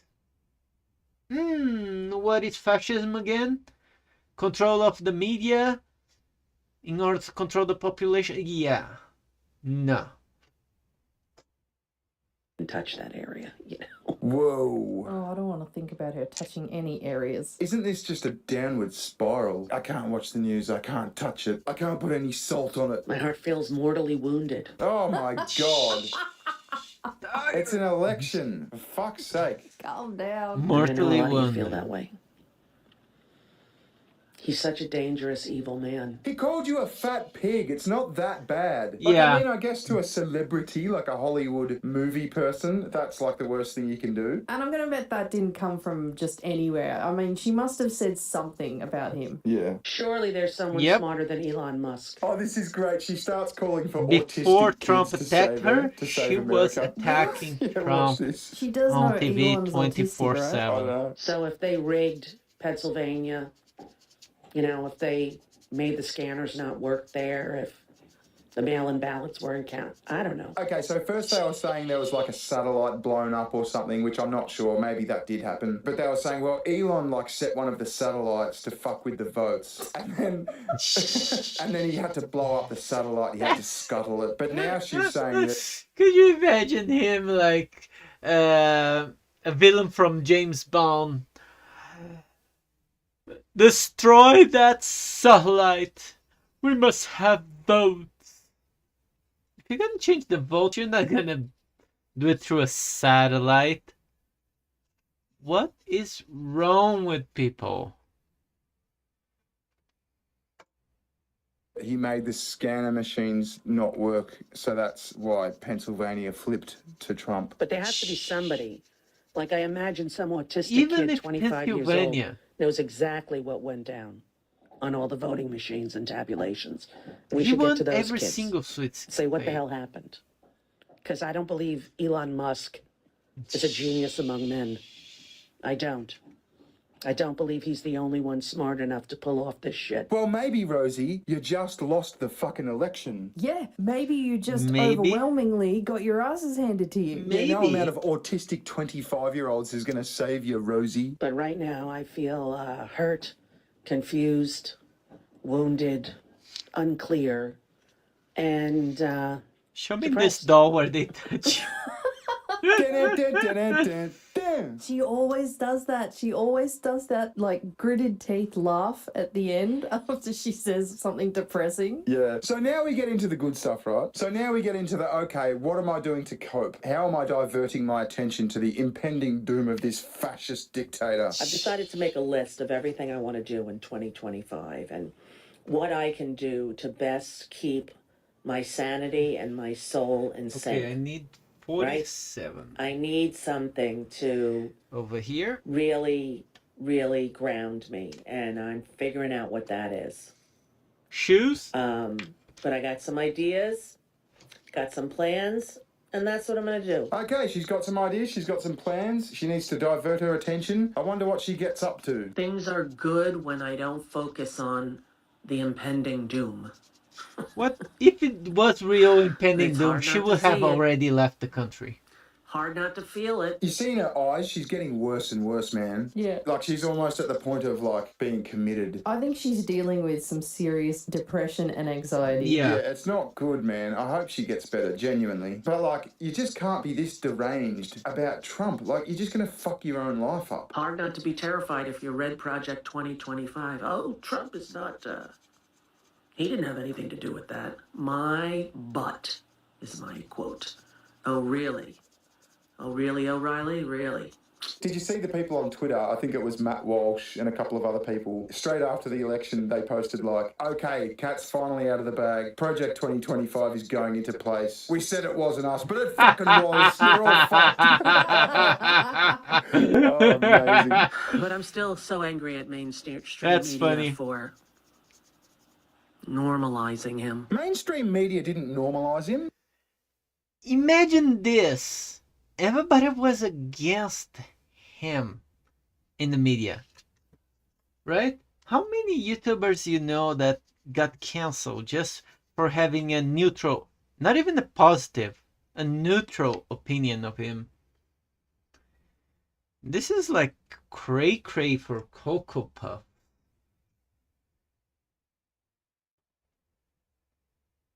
Oh, this has a slight inclination. That's cool. Okay, now I need 46. They fucking demonized him. Yeah. Like, apart from Fox News, maybe? Yeah. This is not Even normal, Fox people. News have... We are the United Yeah. States of America. This kind of shit doesn't fly. Constitution. Right? That's who we swear allegiance to, the Constitution, not to a fake king, con man, car salesman. Who's asking anyone to pledge allegiance to Trump, though? Like, has that happened? I don't think it has. And I think if it did, like, if he actually did that, like, got the military to pledge allegiance to him, got the armed forces to pledge allegiance to him, that'd be fucked. Yeah, you might start to worry a bit then. But no one's doing that. She lives in a fantasy land.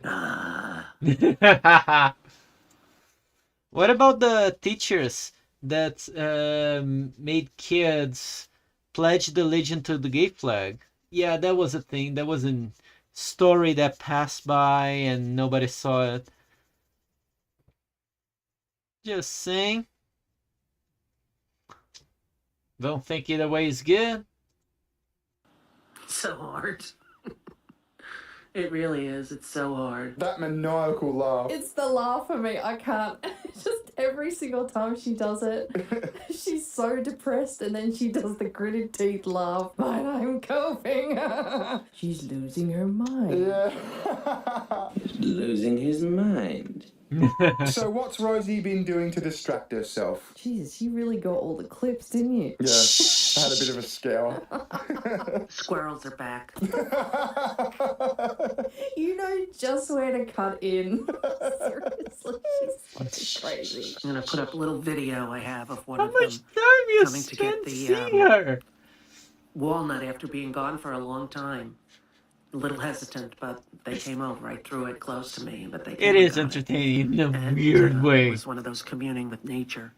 Nothing makes me happier with that when I see, like, you know, an owl got stuck somewhere and a human saved the owl, and then the next day there's 9 owls show up on their porch just looking at everyone. And then this family became friends with the owl. And then the owl was like in the family pictures with the dog.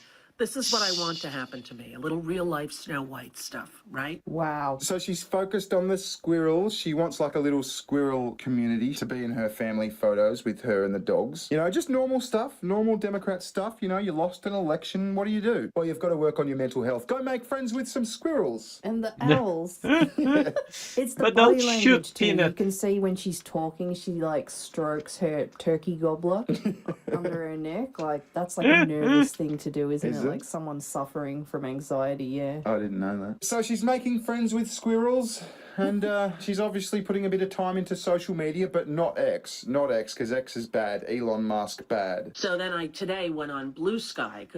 Talking about that, follow me on X. I'm on YouTube, TikTok, X, Twitch, and Kick. Videos you can see more on YouTube and TikTok.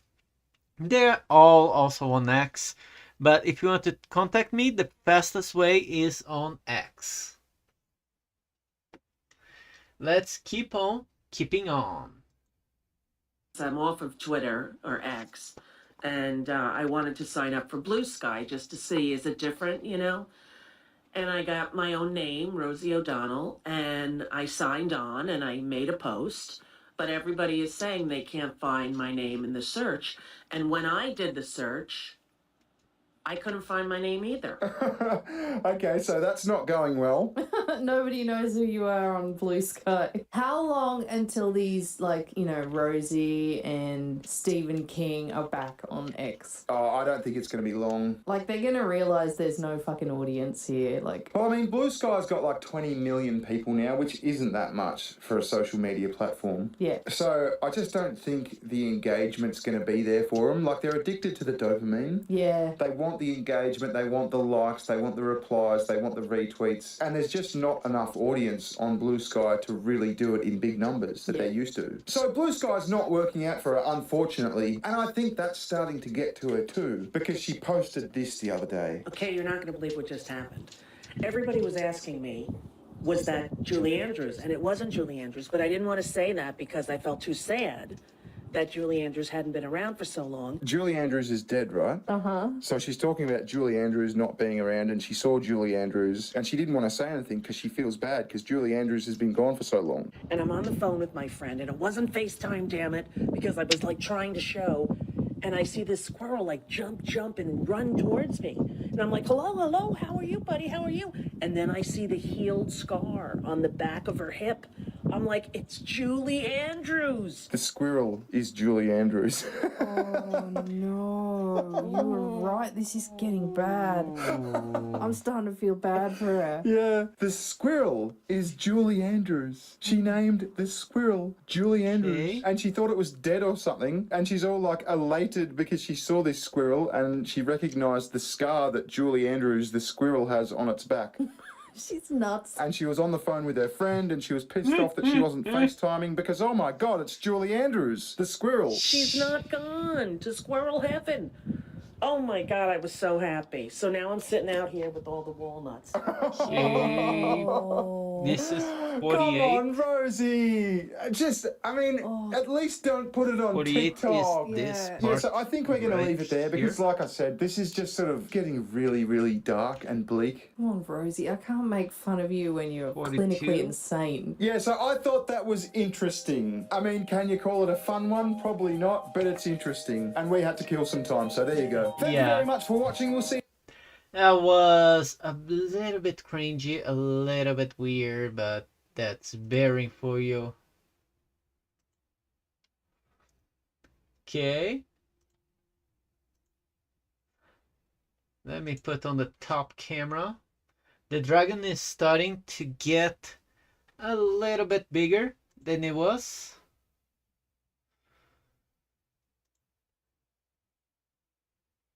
Let me see if we can find something cool to see.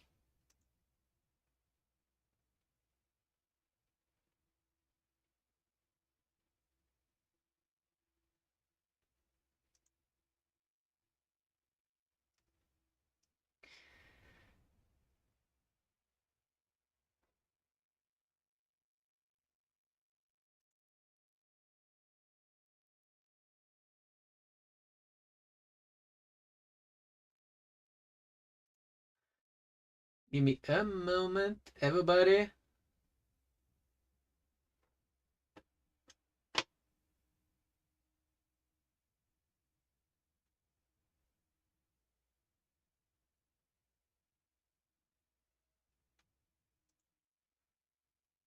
Let me see.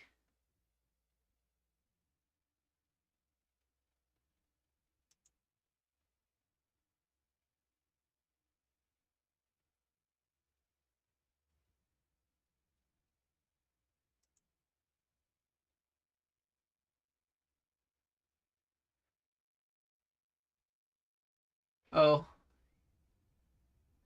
No, this is too serious.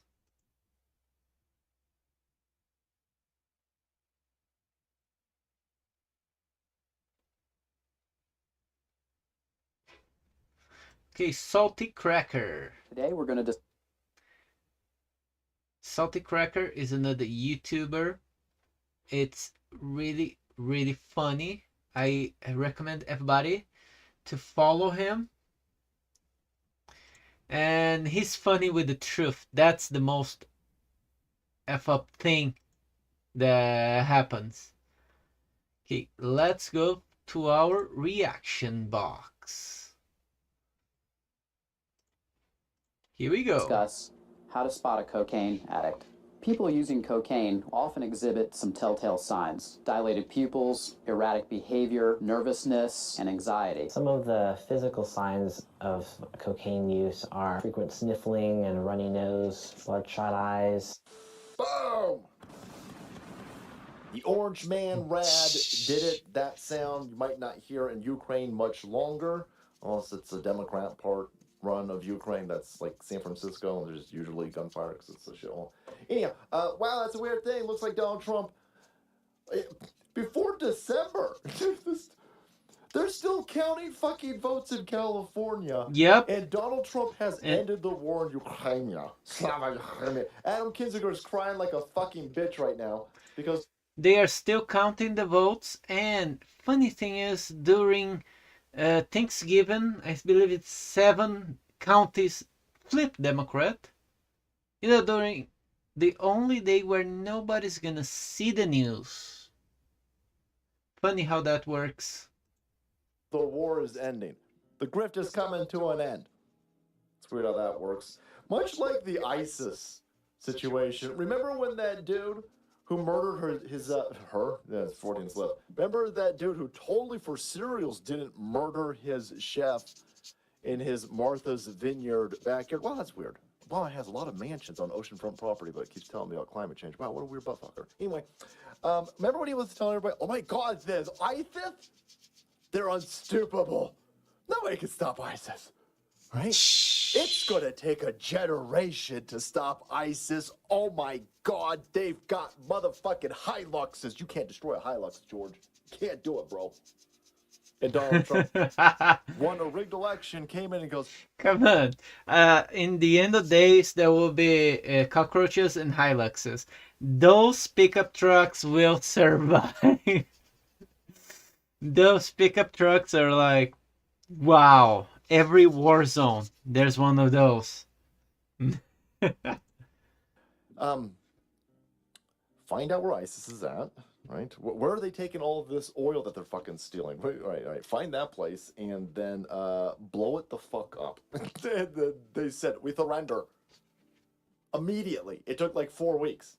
4 weeks for Donald Trump to end the ISIS war. He ended ISIS until Joe Biden miraculously won an election in the middle of the night. Then ISIS came back. That's a weird thing, George. So, much like that situation, this conflict that's going to go on forever, right? Look at the strong, stunning, and brave lesbians on the Ukrainian front. They're going to fight to the last they, them. And this will go on for... No, it's going to fucking end, like, before December. Before December. Yep. Before they're done counting ballots in California, Donald Trump has already ended the Ukrainian war. Wow. And so everybody knows it's forbidden to have any peace talks in between Ukrainian and Russian, because the Ukrainian passed a law that forbids anybody to have even peace conversations, peace talks. I don't know about you, but I think that's incredibly horrifying for world peace. Imagine, being arrested for promoting peace.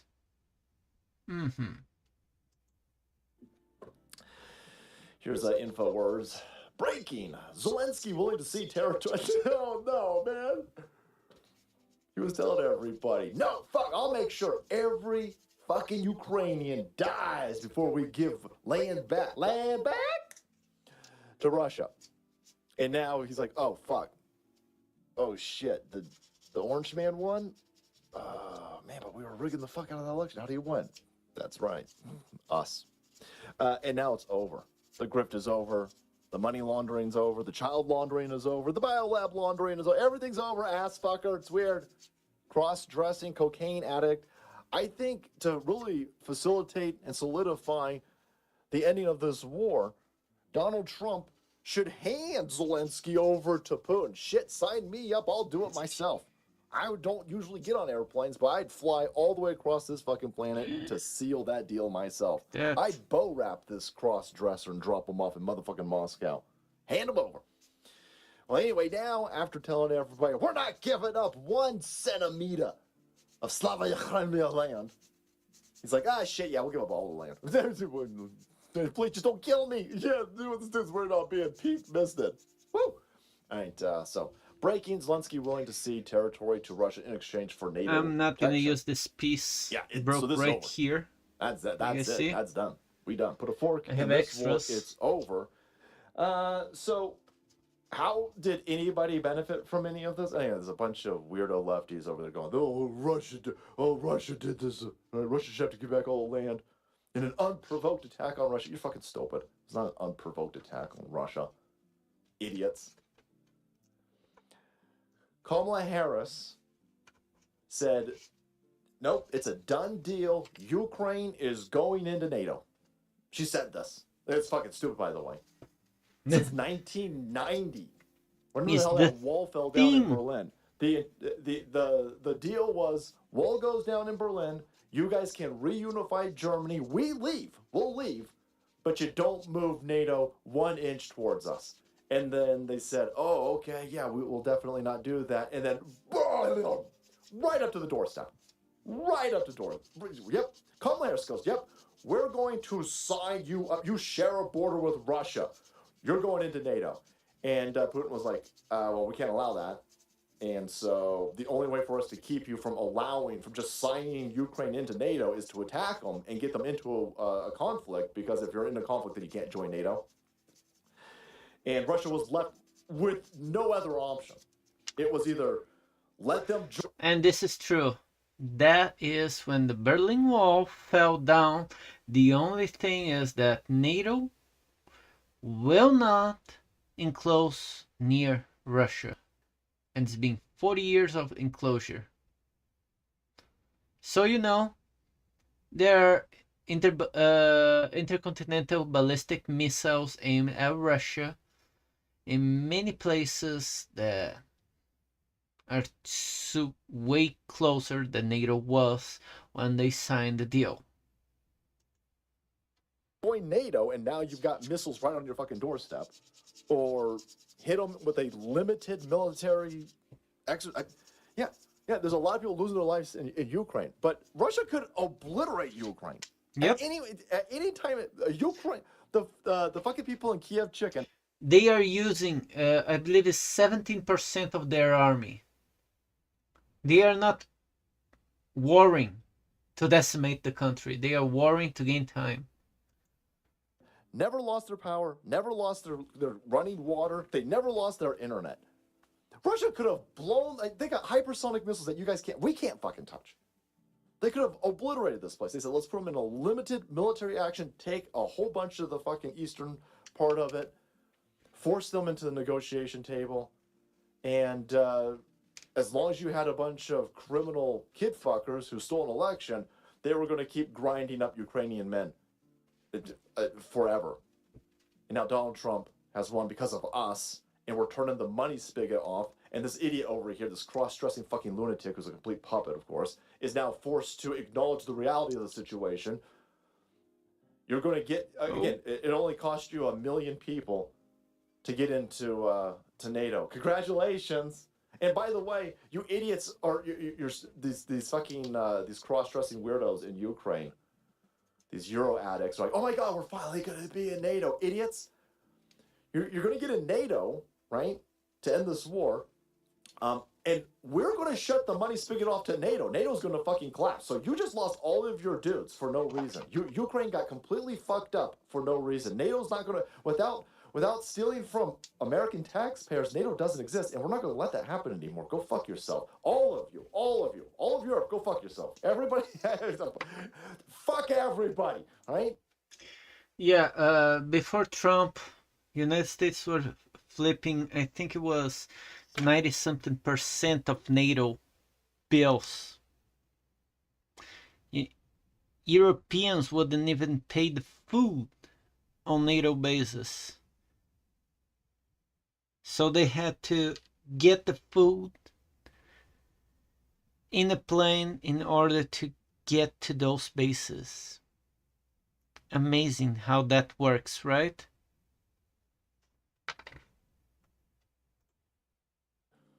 Everybody go fuck yourself. America's done. We're fixing this place. The rest of you, I don't give a fuck what happens to you. I don't care if Putin attacks you. I don't care if UFOs attack you. I don't give a shit what happens to you people outside of this country. I don't give a fuck. I care about this place. Let's fix this place. But there you go. Voldemort Zelensky. Oh, okay, man. All right. If we want to end this hot war now, we'll cede all of that land. All right, but let us into NATO. Okay. All right. Yeah.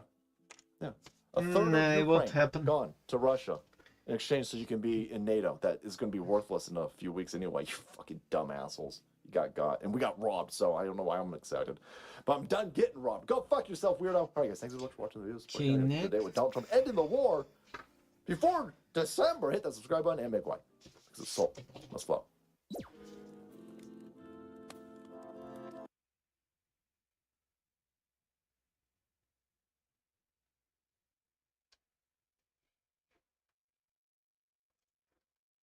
Okay.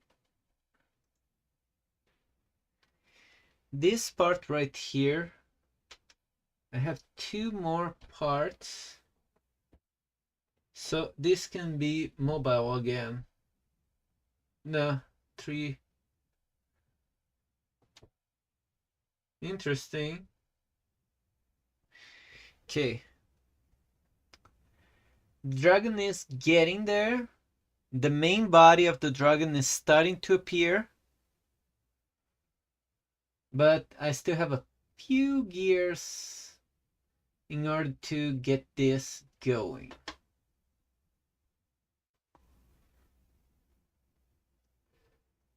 Meanwhile, let me check this out.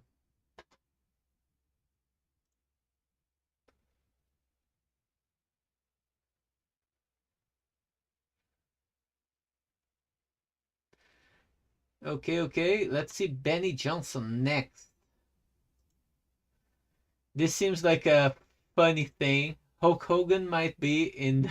Yeah, it's not gonna happen, but it's a funny thing. The Hulkanator!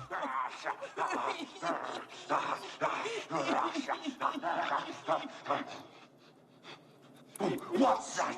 49.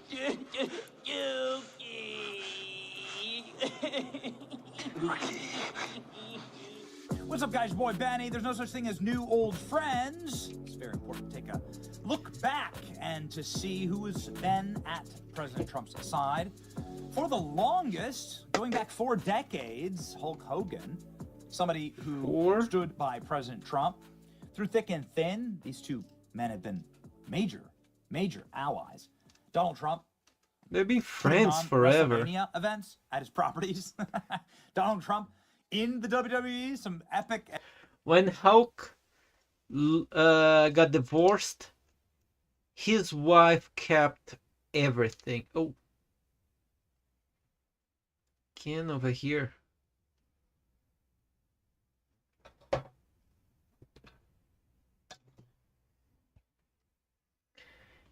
The Hulk was living off his car. It was weird. He was blocked off any bank account. He didn't have any money. He was living off his car for a long time. Some people helped him, and Trump was one of them. And that is why they are friends. That's the story. And legendary moments there. President Trump, the brawl of the billionaires, right? It's amazing stuff. Hulk Hogan name-dropping Donald Trump in one of his more famous speeches in the classic WWE days. Thank God Donald Trump's a Hulkamaniac. He'll know enough to let go of his materialistic possessions, hang on to the wife and kids, dog paddle with his life all the way to safety. But Donald, if something happens, you run out of gas, and all those little Hulkamaniacs run out of gas, just hang on to the largest back in the world, and I'll dog paddle us, backstroke all of us to safety. Oh, I thank you, Hulk Hogan. Let's get back to action. Hulk Hogan. The man, the midget, the man, the myth, the legend. Oh, there was a thing that happened, I believe it was last year. There was a lady who got in the car accident, and she was trapped in the car. Hulk Hogan jumped off his car, grabbed her, and took her to safety. Imagine that. And why wasn't that news? I mean, like, imagine being rescued out of a burning car by Hulk Hogan. How crazy is that? The modern equivalent of that happened at the RNC But convention. what happened last week when they took a shot at my hero? And they tried to kill the next president of the United States. I mean, he looks great for a second. Enough was enough. He's insane. And I said, let Trumpomania run wild, brother. Let Trumpomania rule again. Let Trumpomania make America great again. Still gotta laugh. And still gotta laugh. What a great party this is. Now this guy is old, but still I look at him and think he can like take me with a finger, you know, like bah, destroy me. Look at that arm. Damn. What a fantastic what a fantastic era we're living in. You really just have to step back and deeply appreciate this moment in history. This is Donald Trump and Hulk Hogan. Arm wrestling behind the scenes at Madison Square Garden. It's actually at Madison Square Garden where apparently Hulk Hogan asked Donald Trump for a job in the new administration. Hulk Hogan suggests Trump may nominate him for a position in the administration. Now Hulk Hogan is up on Fox News.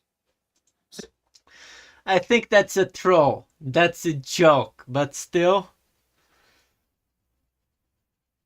I think it's funny. For real, if you use him properly, you will get a whole bunch of advertising that would be cool. But at the end of the day, it's about fixing problems, and that's a troll. It's just to get people to be more like, "Ah, I can't believe this is happening." Yeah. Saying, yeah, this may be something that's gonna happen with RFK, with health, with getting America fit and in shape again.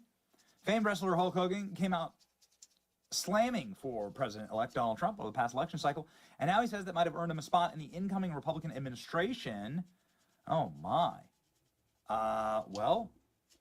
My president said, you know something, you'd be great on the President's Council on Physical Fitness, Hogan said about the rally in Madison Square Garden, where this photo was taken. Maybe this That's is true. the moment that He knows about that. actually happened. And here's Hulk Hogan on Fox News. his daughter saying, is literally the joke. a that personal Jon Stewart trainer makes here about me serving in the Donald Trump administration. No, that's real. Get ready. But it's all changed now. Just like everybody's following Donald Trump, Hulk's doing the dance, and all the athletes are doing the dance. Everybody's wearing the hat. Everybody's got the bumper stickers on, man. Oh, and now they are trying to forbid the dance in games. They are trying to forbid the Trump dance in games. How crazy is that? Why would you do it?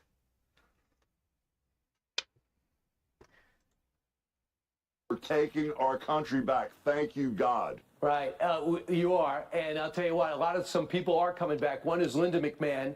You know her as a business person. Also, she also had some fun in the ring at times with Vince. Tell me what President Trump is getting as Education Secretary McMahon is nominated, and she'll get confirmed. What are your thoughts about what kind of job she can do? Well, at the end of the day, brother, this is a really quality person. I've known Linda for over 40 years. She's solid. She's consistent. She's as steady as she goes. And at the end of the day, common sense prevails. But Linda is like a really smart business lady. So she'll do the right thing with education. She'll point these kids in the right direction. And I guarantee you, the numbers are going to change as far as math, history, English, and everything with Linda McMahon at the helm. I know. She's not going to rattle either. She understands President Trump lasted 4 years, too. Jon Stewart brought you up put it on The Daily Show. Gotta do and he this. notices had the attention you got when you came out for President Trump. Here's what he projected. Tell me if he's right. Trump's, let's be generous, provocative and unorthodox cabinet. Oh, look at that. This is gonna I swing don't back think and Hulk Hogan's forward. been nominated yet. I think he's going to be the secretary of Take Your Vitamins!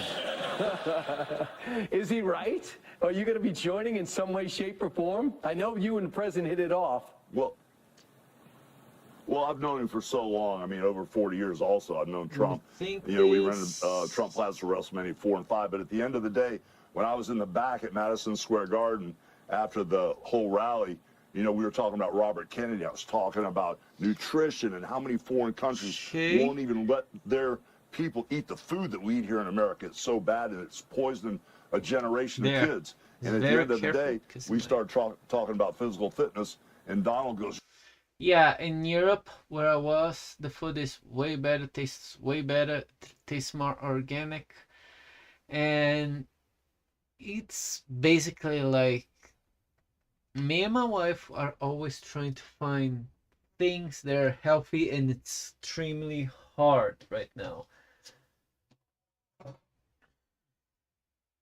Okay, I need piece number 50.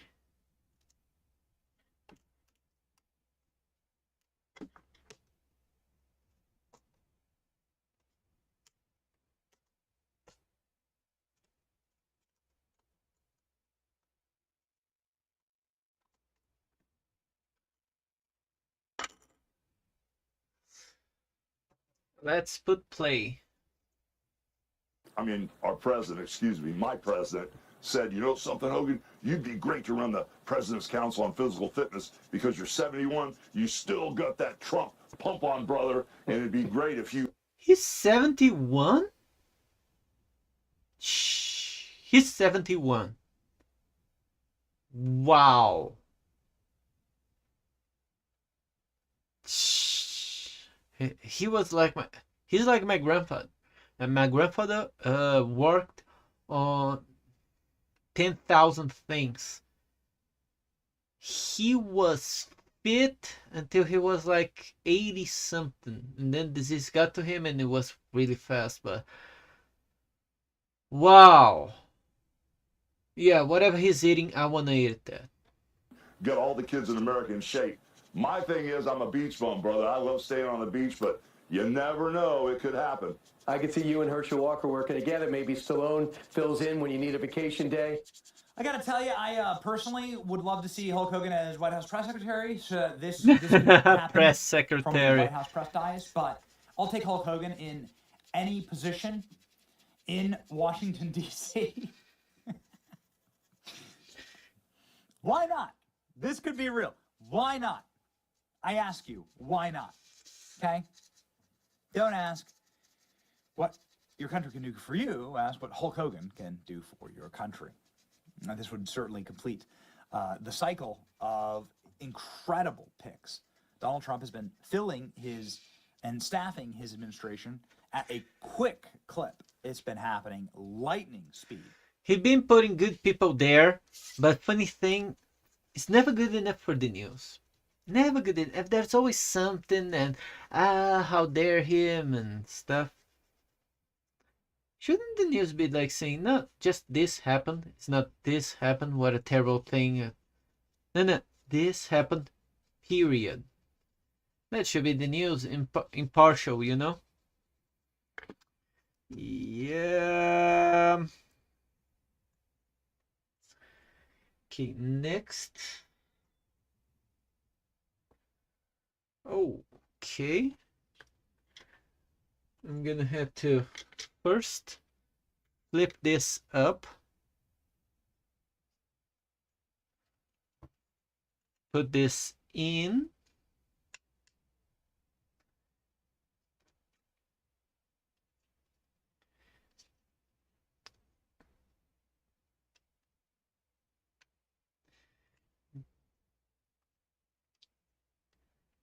Get this flipped to the right. Oh, I see.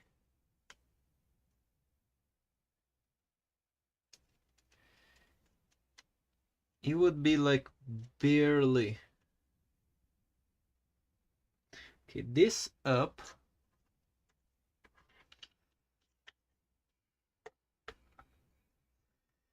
This part has to go in. Oh.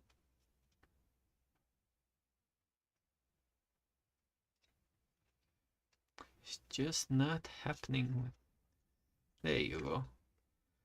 It did a little bit of a...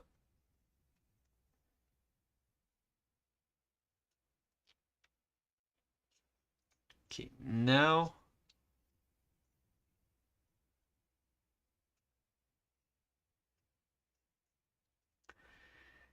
I gotta be super careful.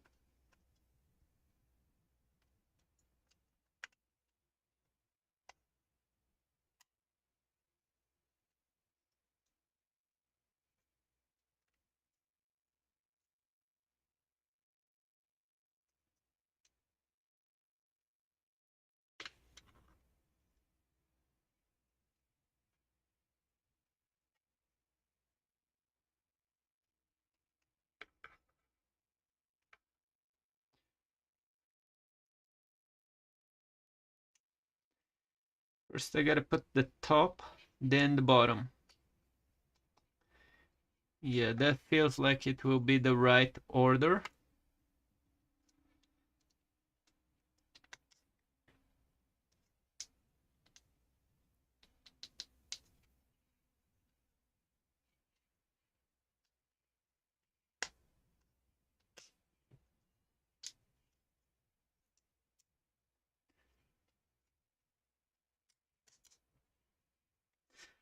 Very scary working with wood. I'm scared I might snap it.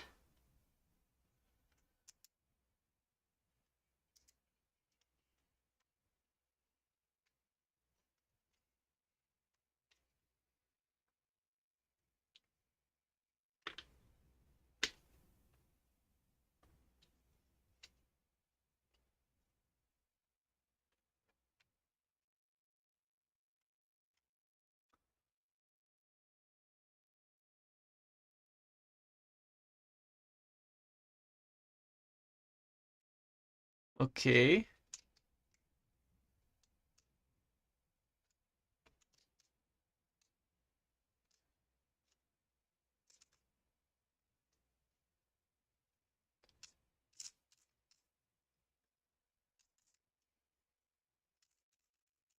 This seems to be working fine.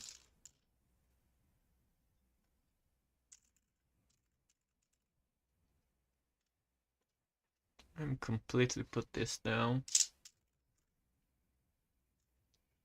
Yes.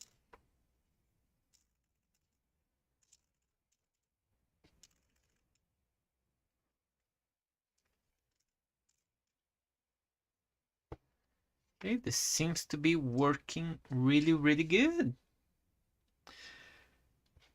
Awesome.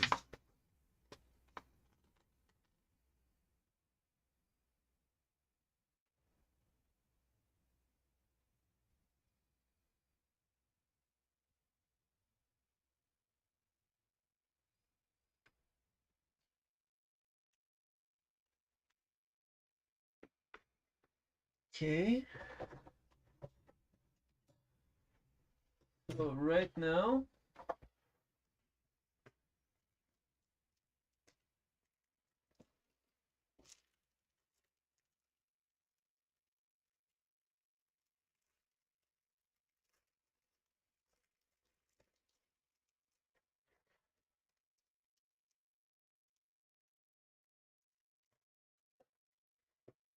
this is the first elastic I'm gonna use.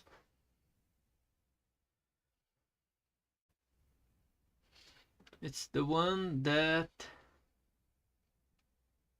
D is 0.5 inches.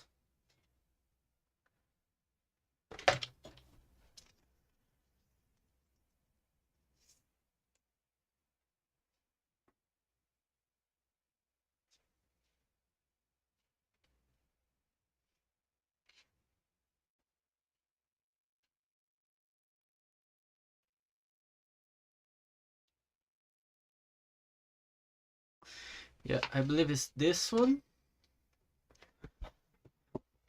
So what's gonna do, clip on here.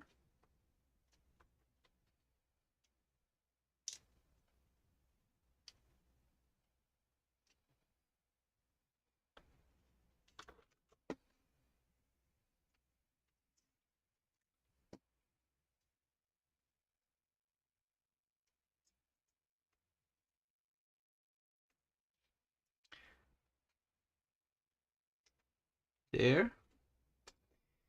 And with this one, what they are saying,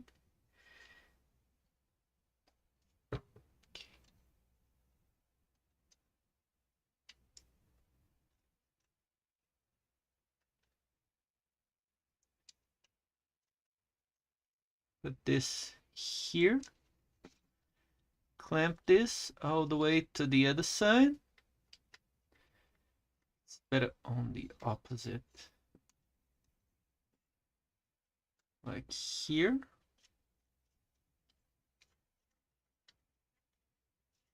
And where does it... Oh, I see. It has to snag. You know what? I prefer to use my tools than the tools. See? You have the right tool for the job.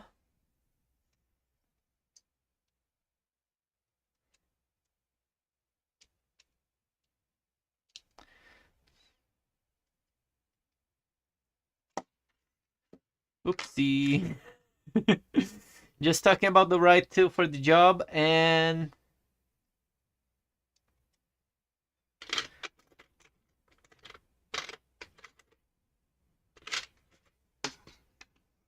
let's go with the precision.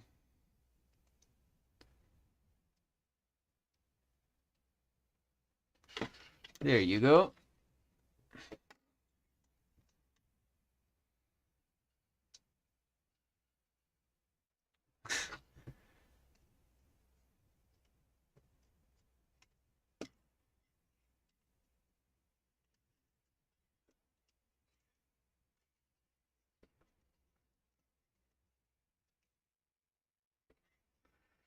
Almost there.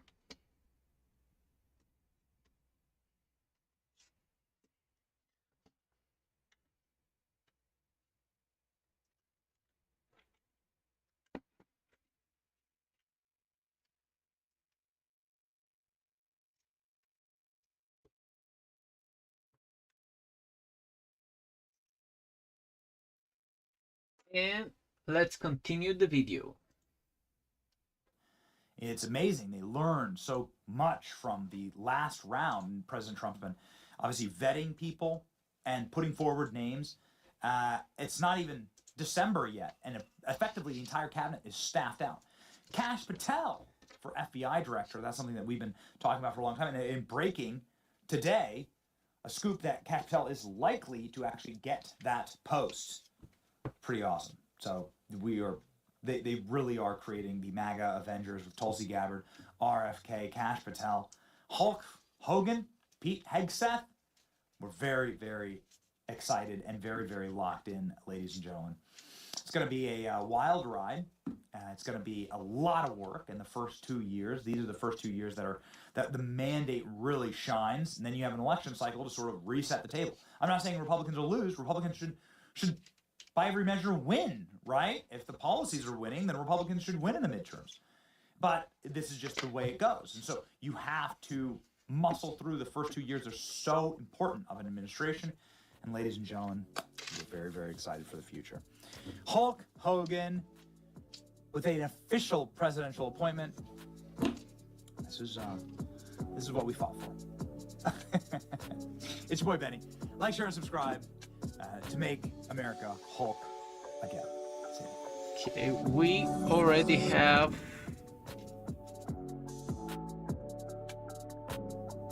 this all assembled.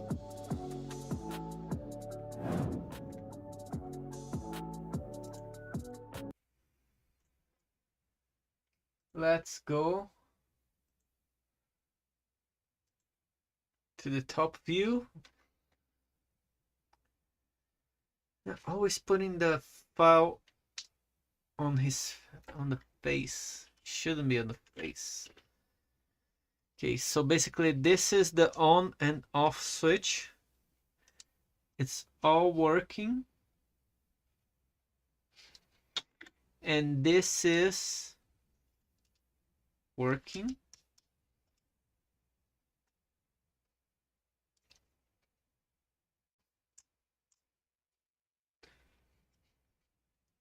Okay, it's not rotating right now. Don't know why. Wait, what?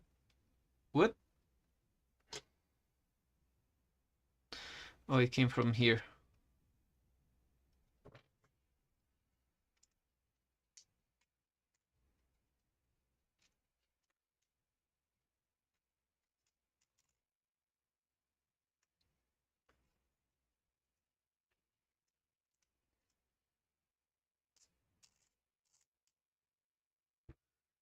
It is working. It's a little bit stiffy.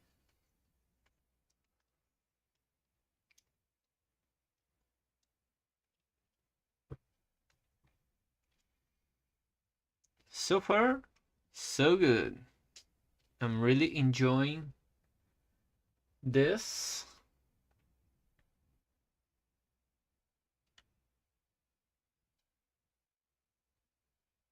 I think it's extremely interesting the way it is built. And I want to see it working.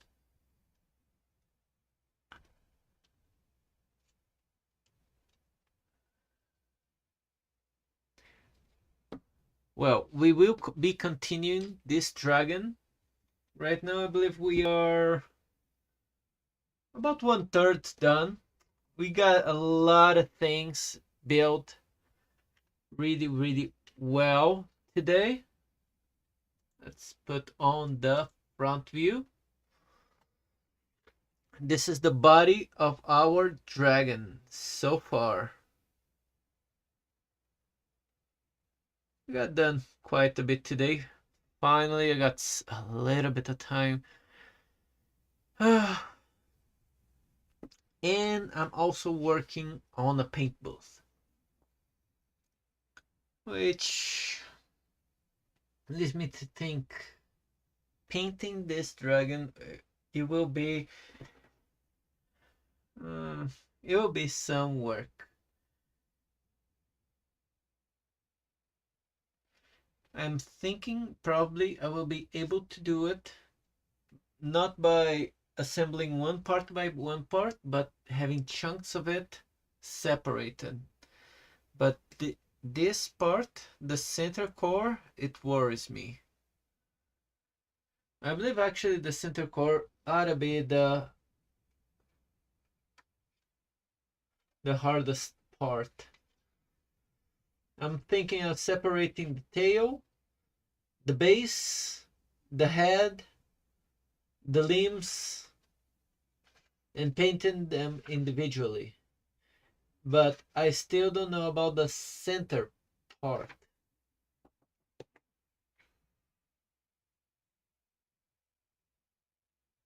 Well, we see that bridge when we cross it, right?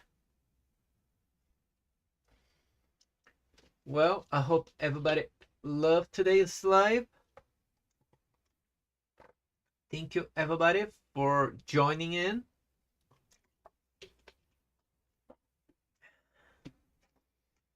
And I think this is a bye for today. Well, see you everybody. Have an awesome day.